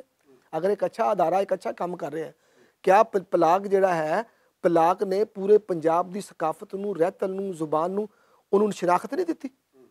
ਅਗਰ ਦਿੱਤੀ ਹੈ, ਅਗਰ ਤੁਸੀਂ ਉਹਦੀ CV ਕੱਢ ਲਓ, ਅਗਰ ਉਹਦਾ ਕੰਮ ਚੈੱਕ ਕਰ ਲਓ, ਅਗਰ ਉਹਦਾ ਕੰਮ ਅੱਛਾ ਹੈ ਤੇ ਉਹਨੂੰ ਅਗਰ ਮੈਂ ਤਾਂ ਕਹਿੰਦਾ ਤੁਸੀਂ ਜ਼ਿਲ੍ਹੇ ਦੇ ਕਿ ਤਹਿਸੀਲ ਲੈਵਲ ਤੇ ਵੀ ਉਹਨੂੰ ਕੰਮ ਜਾਣਾ ਚਾਹੀਦਾ। ਤਾਂ ਅਗਰ ਚਲੋ ਨਹੀਂ ਜਾਂਦਾ ਕਿਉਂਕਿ ਹਕੂਮਤਾਂ ਦੇ ਆਪਣੇ ਇੱਕ ਬਜਟ ਹੁੰਦਾ ਨੇ, ਹਕੂਮਤਾਂ ਦੇ ਆਪਣੇ ਇੱਕ ਮਾਮਲਾਤ ਹੁੰਦੇ ਨੇ, ਉਹਦੇ ਵਿੱਚ ਤੁਸੀਂ ਕਮ ਤੋਂ ਕਮ ਡਿਸਟ੍ਰਿਕਟ ਲੈਵਲ ਤੇ ਤਾਂ ਕਰ ਸਕਦੇ ਹੋ ਨਾ। ਜਦ ਕਿ ਉਹ ਡਿਸਟ੍ਰਿਕਟ ਜਿਹੜਾ ਪੰਜਾਬ ਦਾ ਸਭ ਤੋਂ ਵੱਡਾ ਡਿਸਟ੍ਰਿਕਟ ਹੈ, ਜਿਹਦੀ ਆਬਾਦੀ ਸਭ ਤੋਂ ਜ਼ਿਆਦਾ ਹੈ, ਜਿੱਥੇ ਯਾਨੀ ਕਿ ਜ਼ਰਾਈ ਰਕਬਾ ਬਹੁਤ ਜ਼ਿਆਦਾ ਹੈ, ਉੱਥੇ ਹੁਣ ਤੱਕ ਇੰਡਸਟਰੀ ਨਹੀਂ ਲੱਗ ਸਕੀ। ਇੱਕ ਸ਼ੂਗਰ ਮਿਲ ਹੈ ਜੀ ਉੱਥੇ, ਇੱਕ ਸ਼ੂਗਰ ਮਿਲ ਕਿੰਨੇ ਕੁ ਲੋਕਾਂ ਨੂੰ ਰੁਜ਼ਗਾਰ ਦੇ ਦੇਗੀ? ਜਦੋਂ ਉੱਥੇ ਲੋਕ ਉੱਥੇ ਦਾ ਜਿਹੜਾ ਪੜ੍ਹਿਆ ਲਿਖਿਆ ਬੰਦਾ ਜਿਸ ਉਹਨੇ MA ਕੀਤਾ ਜਾਂ MPhil ਕੀਤਾ ਜਾਂ PhD ਕਰ ਲਈ, ਉਹਦੇ ਵਾਸਤੇ ਤਾਂ ਉੱਥੇ ਰੁਜ਼ਗਾਰ ਦੇ ਮੌਕੇ ਹੀ ਨਹੀਂ ਗਏ। ਉਹ ਫਿਰ ਕਰਾਚੀ ਜਾਏਗਾ, ਫੈਸਲਾਬਾਦ ਜਾਏਗਾ, ਲਾਹੌਰ ਜਾਏਗਾ। ਤੇ ਜਿਹੜਾ ਤੁਹਾਨੂੰ ਪਤਾ ਹੈ ਕਿ ਜਿਹੜਾ ਸਾਡੇ ਜਿਹੜਾ ਨੌਕਰੀ ਦਾ ਜਿਹੜਾ ਸਿਲਸਿਲਾ ਹੈ ਉਹ ਤੁਹਾਨੂੰ ਵੀ ਪਤਾ ਹੈ ਬਿਹਤਰ, ਮੈਨੂੰ ਵੀ ਬਿਹਤਰ ਪਤਾ ਹੈ। ਉਹਦੇ ਉੱਤੇ ਗੱਲ ਕਰਨ ਦੀ ਜ਼ਰੂਰਤ ਹੀ ਕੋਈ ਨਹੀਂ, ਹਰ ਬੰਦਾ ਸ਼ਹਿਰੀ ਜਾਣਦਾ। ਜਦੋਂ ਉਹਨੂੰ ਨਹੀਂ ਮਿਲੇਗਾ ਕੋਈ, ਉਹਨੂੰ ਆਪਣਾ ਕੋਈ ਰਸਤਾ ਨਹੀਂ ਮਿਲੇਗਾ ਤੇ ਫਿਰ ਉਹ ਕੀ ਕਰੇਗਾ ਦੱਸੋ? ਉੱਥੇ ਤਾਂ ਕਾਰੋਬਾਰ ਵੀ ਨਹੀਂ ਕਰ ਸਕਦਾ ਬੰਦਾ, ਉੱਥੇ ਤਾਂ ਇੰਨੀ ਅਪਰਚੁਨਿਟੀ ਨਹੀਂ ਗਈ। ਨਾਲੇ ਫਿਰ ਵੱਡੀ ਗੱਲ ਇਹ ਵੀ ਹੋਈ ਹੈ ਨਾ ਕਿ ਪਹਿਲੇ ਇਹ ਸਾਰਾ ਏਰੀਆ ਸੀ ਕਾਟਨ ਜ਼ੋਨ, ਫਿਰ ਇਸ ਨੂੰ ਉਹਨਾਂ ਨੇ ਸ਼ੂਗਰ ਜ਼ੋਨ ਬਣਾਤਾ, ਲਿਹਾਜ਼ਾ ਨਾ ਕਾਟਨ ਰਹੀ ਨਾ ਹੋਰ ਆਪਣੇ ਸ਼ੂਗਰ ਦਾ ਜ਼ੋਨ ਬਣ ਸਕਿਆ, ਨਾ ਉੱਥੇ ਇੰਡਸਟਰੀ ਲੱਗ ਸਕੀ। ਤੁਸੀਂ ਇਹ ਦੱਸੋ ਕਿ ਤੁਸੀਂ ਇਹ ਸਾਰੇ ਸੂਰਤ ਹਾਲ ਜਿਹੜੀ ਹੈ ਇਹਦੇ ਵਿੱਚ ਤੁਸੀਂ ਕਿਵੇਂ ਜਿਹੜਾ ਇਸ ਨੂੰ ਬਿਹਤਰੀ ਵੱਲ ਲਿਜਾ ਸਕਦੇ ਹੋ ਕਿ ਜਿਹਦੇ ਵਿੱਚ ਹੈ ਕਿ ਉੱਥੋਂ ਦੇ ਮੁਕਾਮੀ ਸ਼ਾਇਰ ਅਦੀਬਾਂ ਨੂੰ ਵੀ ਉਹਨਾਂ ਦੇ ਰਾਈਟਸ ਮਿਲਣ? ਸਰ ਆਰਟਸ ਕੌਂਸਲ ਬਣਨੀ ਚਾਹੀਦੀ ਸਭ ਤੋਂ ਪਹਿਲੇ ਤੇ ਸਭ ਤੋਂ ਪਹਿਲੇ ਉੱਥੇ ਆਰਟਸ ਕੌਂਸਲ ਬਣਨੀ ਚਾਹੀਦੀ ਹੈ। ਕਿਉਂਕਿ ਜਦੋਂ ਤੱਕ ਆਰਟਸ ਕੌਂਸਲ, ਕਿਉਂਕਿ ਇੱਕ ਸਕਾਫਤੀ ਗੌਰਮੈਂਟ ਦਾ ਅਦਾਰਾ ਹੈ, ਉਹਨੂੰ ਪਤਾ ਹੋਏਗਾ ਵੀ ਇੱਥੇ ਦੇ ਸ਼ਾਇਰ ਕਿਹੜੇ ਨੇ, ਇੱਥੇ ਦੇ ਅੱਛੇ ਨਾਤ ਖਾਂ ਕਿਹੜੇ ਨੇ, ਇੱਥੇ ਅੱਛੇ ਦੇ ਜਿਨ੍ਹਾਂ ਦੇ 'ਚ ਪੇਂਟਰ ਅੱਛੇ ਕੌਣ ਨੇ, ਇੱਥੇ ਦੀ ਅੱਛੀ ਆਵਾਜ਼ ਕਿਹਦੀ ਹੈ, ਕੌਣ ਅੱਛਾ ਗਾ ਸਕਦਾ, ਕੌਣ ਅੱਛਾ ਜਿਹੜਾ ਨਾ ਕੰਮ ਕਰ ਸਕਦਾ। ਉੱਥੇ ਸਰ ਦੋ ਚੀਜ਼ਾਂ ਬਹੁਤ ਜ਼ਰੂਰੀ ਨੇ, ਇੱਕ ਆਰਟਸ ਕੌਂਸਲ ਉੱਥੇ ਜ਼ਰੂਰੀ ਹੈ ਔਰ ਇੱਕ ਕਮ ਅਜ਼ ਕਮ ਇੰਟਰਨੈਸ਼ਨਲ ਲੈਵਲ ਦਾ ਉੱਥੇ ਸਟੇਡੀਅਮ ਜ਼ਰੂਰੀ ਹੈ। ਸਪੋਰਟਸ ਜਿਹੜੇ ਨਾ ਤੁਹਾਡੇ ਪਾਕਿਸਤਾਨ ਦੀ ਯਾਨੀ ਕਿ ਉਹ ਰੀੜ ਦੀ ਹੱਡੀ ਸਮਝ ਲਏਗੀ। ਅਗਰ ਜਿਹੜਾ ਇੱਥੇ ਦਾ ਨੌਜਵਾਨ ਜਿਹੜਾ ਨਾ ਉਹਨੂੰ ਅਗਰ ਅੱਛੀ ਸਿਹਤ ਚਾਹੀਦੀ ਹੈ, ਅਗਰ ਉਹਨੂੰ ਅੱਛਾ ਤੁਸੀਂ ਸਪੋਰਟਸਮੈਨ ਬਣਾਉਣਾ, ਜਿਹਨੇ ਦੁਨੀਆ 'ਚ ਨਾਮ ਪੈਦਾ ਕਰਨਾ, ਤੇ ਉਹਦੇ ਵਾਸਤੇ ਉੱਥੇ ਇੱਕ ਅੱਛਾ ਸਟੇਡੀਅਮ। ਤੁਹਾਡੀ ਗੱਲ ਬਜਾਏ, ਕਿਉਂਕਿ ਸਾਊਥ ਪੰਜਾਬ ਦੇ ਖਿਡਾਰੀਆਂ ਨੇ ਨਾ ਸਿਰਫ ਹੈ ਕਿ ਮੁਲਕੀ ਸਤ੍ਹਾ 'ਤੇ ਬਲਕਿ ਬੈਨ ਅਲ-ਕੌਮੀ ਸਤ੍ਹਾ 'ਤੇ ਬੜਾ ਨਾਂ ਕਮਾਇਆ ਹੈ, ਪਾਕਿਸਤਾਨ ਦਾ ਨਾਂ ਰੋਸ਼ਨ ਕੀਤਾ ਹੈ। ਇਹ ਸਭ ਕੁਝ ਹੋਣਾ ਚਾਹੀਦਾ ਹੈ। ਤੁਸੀਂ ਇਹ ਦੱਸੋ ਕਿ ਤੁਸੀਂ ਸ਼ਾਇਰ ਵੀ ਹੋ, ਤੁਹਾਡਾ ਮਜਮੂਆ ਕਲਾਮ ਵੀ ਆ ਚੁੱਕਿਆ ਹੈ, ਕੁਛ ਉਸ ਦੇ ਬਾਰੇ ਤੁਸੀਂ ਕੁਛ ਰੋਸ਼ਨੀ ਪਾਓਗੇ? ਫਰੂਕ ਸਾਹਿਬ, ਉਹ ਇਹ ਹੈ ਕਿ ਤੁਸੀਂ ਵੀ ਮਾਸ਼ਾਅੱਲਾ ਸਾਰੀ ਜ਼ਿੰਦਗੀ ਐਸੇ ਕੰਮ ਕਰਦੇ ਰਹੇ। ਜਿਹੜਾ ਲਿਖਣ ਵਾਲਾ ਬੰਦਾ ਹੁੰਦਾ ਹੈ, ਉਹ ਆਪਣੀ ਗੱਲ ਨੂੰ ਲੋਕਾਈ ਤੱਕ ਪਹੁੰਚਾਉਣ ਵਾਸਤੇ ਨਾ ਉਹ ਮੁਖਤਲਿਫ ਹਰਬੇ ਇਸਤੇਮਾਲ ਕਰਦਾ, ਮੁਖਤਲਿਫ ਟੂਲ ਇਸਤੇਮਾਲ ਕਰਦਾ। ਉਹ 'ਚ ਸ਼ਾਇਰੀ ਹੈ, ਉਹ 'ਚ ਤੁਸੀਂ ਰੇਡੀਓ ਹੋਸਟਿੰਗ ਹੈ, ਉਹਦੇ 'ਚ ਕਾਲਮ ਲਿਖਣਾ ਹੈ, ਡਾਂਸ ਹੈ, ਐਕਟਿੰਗ ਹੈ, ਠੀਕ ਹੈ ਨਾ। ਇਹ ਸਾਰੇ ਇਜ਼ਹਾਰ ਨੇ। ਇਹ ਇਜ਼ਹਾਰ ਉਹ ਬੰਦਾ ਕਰਦਾ ਜਿਸ ਔਰ ਫਿਰ 1000 ਇਹ ਉਹਦੇ ਆਪਣੇ ਇਜ਼ਹਾਰ ਵਾਸਤੇ ਮੁਖਤਲਿਫ ਜਿਹੜੇ ਨਾ ਉਹ ਚੀਜ਼ਾਂ ਇਸਤੇਮਾਲ ਕਰਦਾ। ਉਹ ਤਾਂ ਕਰਦਾ ਕਿ ਜਦੋਂ ਉਹ ਸਮਝਦਾ ਕਿ ਮੇਰੀ ਗੱਲ ਲੋਕਾਂ ਤੱਕ ਨਹੀਂ ਜਾ ਰਹੀ, ਉਹ ਸਮਝਦਾ ਸ਼ਾਇਰੀ ਕਰਕੇ ਵੀ ਲੋਕਾਂ ਨੇ ਨਹੀਂ ਮੇਰੀ ਗੱਲ ਸੁਣੀ। ਫਿਰ ਉਹ ਪੇਂਟਿੰਗ ਵੀ ਕਰਦਾ, ਫਿਰ ਉਹ ਐਕਟਿੰਗ ਵੀ ਕਰਦਾ, ਫਿਰ ਤਕਰੀਰਾਂ ਵੀ ਕਰਦਾ। ਉਹ ਆਪਣੀ ਆਵਾਜ਼ ਜਿਹੜੀ ਨਾ ਉਹ ਪਹੁੰਚਾਉਣ ਵਾਸਤੇ ਜਿਹੜੇ ਇਸ ਪਾਕਿਸਤਾਨ ਦੇ ਜਿਹੜੇ ਹਕਾਮੇ ਬਾਲਾ ਨੇ, ਜਿਹੜੇ ਉਤਲੀਆਂ ਕੁਰਸੀਆਂ 'ਤੇ ਬੈਠੇ ਨੇ, ਬਹੁਤ ਬੜੇ ਬੜੇ ਅਹੁਦਿਆਂ 'ਤੇ ਲੋਕ ਬੈਠੇ ਨੇ, ਉਹਨਾਂ ਤੱਕ ਆਪਣੀ ਆਵਾਜ਼ ਪਹੁੰਚਾਉਣਾ ਚਾਹੁੰਦਾ ਹੈ। ਯਾਰ ਮੈਂ ਇਸ ਖਿੱਤੇ ਦਾ ਮੈਂ ਵੀ ਇੱਕ ਸ਼ਾਇਰੀ ਹਾਂ। ਤੁਹਾਨੂੰ ਪਤਾ ਹੈ ਕਿ ਹੁਣ ਜਿਹੜੇ ਨਾ ਹੁਣ ਆਪਣੀ ਗੱਲ ਕਰਨਾ ਵੀ ਜਿਹੜਾ ਨਾ ਜੀ, ਉਹ ਵੀ ਇੰਝ ਹੈ ਕਿ ਤੁਸੀਂ ਤਲੀ ਤੇ ਕੋਲਾ ਰੱਖਣਾ ਦੇ ਬਰਾਬਰ। ਵਾਹ ਵਾਹ, ਸੋਹਣੀ ਗੱਲ ਕੀਤੀ ਜਿਹੜੀ ਹੈ। ਆਪਣੀ ਗੱਲ ਨੂੰ ਪਹੁੰਚਾਉਣਾ ਤਲੀ ਤੇ ਕੋਲਾ ਰੱਖਣ ਦੇ ਬਰਾਬਰ ਹੈ ਸਰ। ਤੁਹਾਡੇ ਜਿਹੜਾ ਆਪਣਾ ਸ਼ੇਰੀ ਮਜਮੂਆ ਹੈ ਪੈਂਡੇ ਚਟਨ ਤਲੀਆਂ, ਉਹਨੂੰ ਬੜਾ ਅੱਛਾ ਰਿਸਪੌਂਸ ਮਿਲਿਆ। ਉਹਦਾ ਪਹਿਲਾ ਐਡੀਸ਼ਨ ਵੀ ਹੱਥੋਂ ਹੱਥ ਗਿਆ, ਹੁਣ ਨਵਾਂ ਐਡੀਸ਼ਨ ਵੀ ਉਹਦਾ ਆਉਣ ਵਾਲਾ ਹੈ। ਇਸ ਤੋਂ ਇਲਾਵਾ ਵੀ ਤੁਹਾਡੀ ਕੋਈ ਹੋਰ ਸ਼ਾਇਰੀ ਦੀ ਕਿਤਾਬ ਜਾਂ ਨਸਰ ਦੀ ਕਿਤਾਬ ਜਾਂ ਕੋਈ ਚੀਜ਼ ਆਉਣ ਵਾਲੀ? ਹਾਂਜੀ, ਮੇਰੀ ਹੈ ਨਾ ਇਹ ਕਾਲਮਾਂ ਦੀ ਕਿਤਾਬ ਹੈ ਮੇਰੀ, ਉਹ ਪ੍ਰੋਸੈਸ 'ਚ ਹੈ। ਇੱਕ ਮੇਰੇ ਮਜ਼ਾਮੀਨ ਨੇ ਜਿਹੜੇ ਮੈਂ ਮੁਖਤਲਿਫ ਮਜ਼ਾਮੀਨ ਲਿਖੇ ਨੇ, ਉਹਨਾਂ ਦੇ ਉੱਤੇ ਹੈ। ਸ਼ਾਇਰੀ ਵੀ ਮੇਰੀ ਹੈ, ਨਜ਼ਮਾਂ ਵੀ ਹੈ। ਤੁਹਾਡੇ ਕਾਲਮ ਵੀ ਬੜੇ ਮਸ਼ਹੂਰ ਨੇ, ਲੋਕ ਬੜੇ ਪਸੰਦ ਕਰਦੇ ਨੇ, ਅਤੇ ਤੁਸੀਂ ਬਰਾਡਕਾਸਟਰ ਵੀ ਹੋ। ਕੁਛ ਉਸ ਬਾਰੇ ਤੁਸੀਂ ਕੁਛ ਦੱਸੋ। ਸਰ ਗੱਲ ਇਹ ਵੇ ਕਿ ਮੈਂ ਤੁਹਾਨੂੰ ਪਹਿਲਾਂ ਦੱਸਿਆ, ਔਰ ਮੈਂ ਬਰਾਡਕਾਸਟਰ ਦੀ ਤੁਹਾਨੂੰ ਦੱਸਾਂ ਜਿਸ ਵੇਲੇ ਮੈਂ ਅੱਛਾ ਇੱਕ ਹੋਰ ਤੁਹਾਨੂੰ ਸਰ ਗੱਲ ਮੈਂ ਕਿ ਜਿਹੜੀ ਨਾ ਆਵਾਜ਼ ਜਿਹੜੀ ਬਰਾਡਕਾਸਟਿੰਗ ਜਦੋਂ ਮੈਂ ਆਇਆ ਨਾ, ਔਰ ਇਹਨੇ ਮੈਨੂੰ ਬਹੁਤ ਕੁਝ ਸਿਖਾਇਆ, ਬਹੁਤ ਕੁਝ ਸਿਖਾਇਆ ਮੈਨੂੰ। ਇਹ ਡਾਕਟਰ ਸੁਗਰਾ ਸਦਫ ਦੀ ਮਿਹਰਬਾਨੀ ਹੈ ਕਿ ਸਾਨੂੰ ਉਹਨੇ ਮਾਈਕ ਦਿੱਤਾ, ਸਾਨੂੰ ਲੋਕਾਂ ਨੂੰ ਜੋੜਿਆ ਇੱਕ ਦੂਸਰੇ ਦੇ ਨਾਲ, ਠੀਕ ਹੈ ਨਾ। ਔਰ ਬਹੁਤ ਜ਼ਿਆਦਾ ਕੰਮ ਜਿਹੜਾ ਨਾ ਉਹ ਮੈਂ ਅਫਜ਼ਲ ਆਜਜ਼ ਦੇ ਨਾਲ ਜਦੋਂ ਮੈਂ ਪ੍ਰੋਗਰਾਮ ਕਰਦਾ ਰਿਹਾ, ਮੇਰਾ ਪ੍ਰੋਗਰਾਮ ਸੀ ਅੱਲਾ ਕਰੇ ਸੀ ਚੰਗੀਆਂ, ਉਹਨਾਂ ਦੇ ਇੱਕ ਗੀਤ ਹੈ, ਉਸ ਗੀਤ ਦਾ ਹੀ ਮਿਸਰਾ ਸੀ, ਅਤੇ ਮੈਂ ਉਹਨਾਂ ਕੋਲ ਬਹੁਤ ਉਹਨਾਂ ਨਾਲ ਬੈਠ ਕੇ ਮੈਂ ਸਿੱਖਿਆ। ਯਾਨੀ ਕਿ ਤੁਸੀਂ ਕਿਹੜੀ ਗੱਲ ਕਰਨੀ ਹੈ ਮਾਈਕ ਅੱਗੇ, ਕੈਮਰੇ ਅੱਗੇ, ਕਿਹੜੀ ਨਹੀਂ ਕਰਨੀ, ਕਿੱਥੇ ਤੁਸੀਂ ਰੁਕਣਾ ਹੈ, ਕਿੱਥੇ ਨਹੀਂ ਰੁਕਣਾ, ਕਿਹੜੀ ਗੱਲ ਨੂੰ ਕਰਨੀ ਚਾਹੀਦੀ ਹੈ, ਭਾਵੇਂ ਜਿੰਨੀ ਮਰਜ਼ੀ ਜ਼ਰੂਰੀ ਗੱਲ ਹੋਵੇ, ਕਿਉਂਕਿ ਸਾਡੇ ਪਾਕਿਸਤਾਨ ਦੀ ਜਿਹੜੀ ਨਾ ਸਲਾਮਤੀ ਉਹ ਸਭ ਤੋਂ ਪਹਿਲੇ ਵੇ। ਸਾਡਾ ਜਿਹੜੇ ਅਦਾਰਾ, ਜਿਸ ਅਦਾਰੇ 'ਚ ਅਸੀਂ ਬੈਠੇ ਹਾਂ, ਉਹ ਸਾਡੇ ਲਈ ਸਭ ਤੋਂ ਜ਼ਿਆਦਾ ਮੁਹਤਰਮ ਹੈ, ਸਾਡੀ ਜ਼ਾਤ ਸਭ ਤੋਂ ਜ਼ਿਆਦਾ ਮੁਹਤਰਮ ਹੈ, ਫਿਰ ਤੁਹਾਡੀ ਗੱਲ ਹੈ ਲੋਕਾਂ ਵਾਸਤੇ। ਜੇ ਸਾਊਥ ਪੰਜਾਬ ਦੇ ਜਦੋਂ ਵੀ ਅਸੀਂ ਡਰਾਮੇ ਦੀ ਗੱਲ ਕਰਨੇ ਆ ਜਾਂ ਸਕਾਫਤੀ ਪ੍ਰੋਗਰਾਮਾਂ ਦੀ ਗੱਲ ਕਰਨੇ ਆ, ਅਤੇ ਉਹਦਾ ਤੁਹਾਡਾ ਨਾਮ ਵੀ ਬਾਰ-ਬਾਰ ਜਿਹੜਾ ਅੱਖਾਂ ਦੇ ਅੱਗੋਂ ਗੁਜ਼ਰਦਾ ਹੈ। ਤੁਸੀਂ ਸਟੇਜ ਡਰਾਮੇ ਵੀ ਕਰਦੇ ਰਹੇ ਹੋ, ਸਕਾਫਤੀ ਪ੍ਰੋਗਰਾਮ ਵੀ ਕਰਦੇ ਰਹੇ ਹੋ। ਤੁਸੀਂ ਕਿਹੜੀ ਗੱਲਾਂ ਯਾਦ ਕਰਾਤੀਆਂ ਫਿਰ? ਤੁਸੀਂ ਉਸ ਹਵਾਲੇ ਦੇ ਨਾਲ ਕੋਈ ਆਪਣੇ ਤਜਰਬਾਤ ਸ਼ੇਅਰ ਕਰੋ। ਸਰ ਤੁਸੀਂ ਦੇਖੋ ਕਿ ਅਸੀਂ ਸਟੇਜ ਡਰਾਮੇ ਕਰਦੇ ਸਨ, ਮੈਂ ਤਾਂ ਕਹਾਂਗਾ ਉਹ ਸਟਰੀਟ ਪਲੇ ਸਨ ਸਾਰੇ ਦੇ ਸਾਰੇ। ਸਾਡੇ ਖਵਾਜਾ ਇਕਬਾਲ ਸਾਹਿਬ ਸਨ, ਹਨੀਫ ਕਾਰਤੂਸ ਉਹਨਾਂ ਦਾ ਨਾਮ ਸੀ, ਸ਼ੇਖ ਹਨੀਫ ਸੀ, ਉਹਨੂੰ ਹਨੀਫ ਕਾਰਤੂਸ ਕਹਿੰਦੇ ਸਨ। ਫਿਰ ਸਾਡੇ ਮੁਸਲਿਮ ਚੋਪੜਾ, ਬਹੁਤ ਅੱਛਾ ਕਰੈਕਟਰ ਸੀ, ਕਿਰਦਾਰ ਸੀ। ਫਿਰ ਉਸ ਤੋਂ ਇਲਾਵਾ ਇਸ਼ਤਿਆਕ ਜ਼ਫਰ ਸਾਹਿਬ, ਮਾਸ਼ਾਅੱਲਾ, ਅੱਲਾਹ ਤਾਲਾ ਜੰਨਤ ਨਸੀਬ ਕਰੇ। ਇਹ 'ਚੋਂ ਕੁਝ ਲੋਕ ਦੁਨੀਆ ਤੋਂ ਚਲੇ ਗਏ। ਇਹ ਉਹ ਲੋਕ ਸਨ ਜਿਨ੍ਹਾਂ ਨੇ ਸਟੇਜ ਡਰਾਮੇ ਨੂੰ ਜ਼ਿੰਦਗੀ ਦਿੱਤੀ, ਔਰ ਉਸ ਡਰਾਮੇ ਨੂੰ ਸਟਰੀਟ ਡਰਾਮੇ ਕੀਤੇ। ਮਿਸਾਲ ਦੇ ਤੌਰ 'ਤੇ ਜਿਸ ਵੇਲੇ 14 ਅਗਸਤ ਆਉਂਦਾ ਸੀ, ਅਤੇ 14 ਅਗਸਤ ਵਾਲੇ ਦਿਨ ਇਹਨਾਂ ਨੇ ਮੁਖਤਲਿਫ ਜਿਹੜੇ ਪਾਕਿਸਤਾਨ ਦੇ, ਜਿਨ੍ਹਾਂ ਨੇ ਪਾਕਿਸਤਾਨ ਬਣਾਉਣ 'ਚ ਆਪਣਾ ਕਿਰਦਾਰ ਅਦਾ ਕੀਤਾ, ਉਹਨਾਂ ਦੇ ਰੂਪ ਧਾਰ ਕੇ ਸਟਰੀਟ ਪਲੇ ਕਰਦੇ ਸਨ, ਲੋਕਾਂ 'ਚ ਜਾਂਦੇ ਸਨ।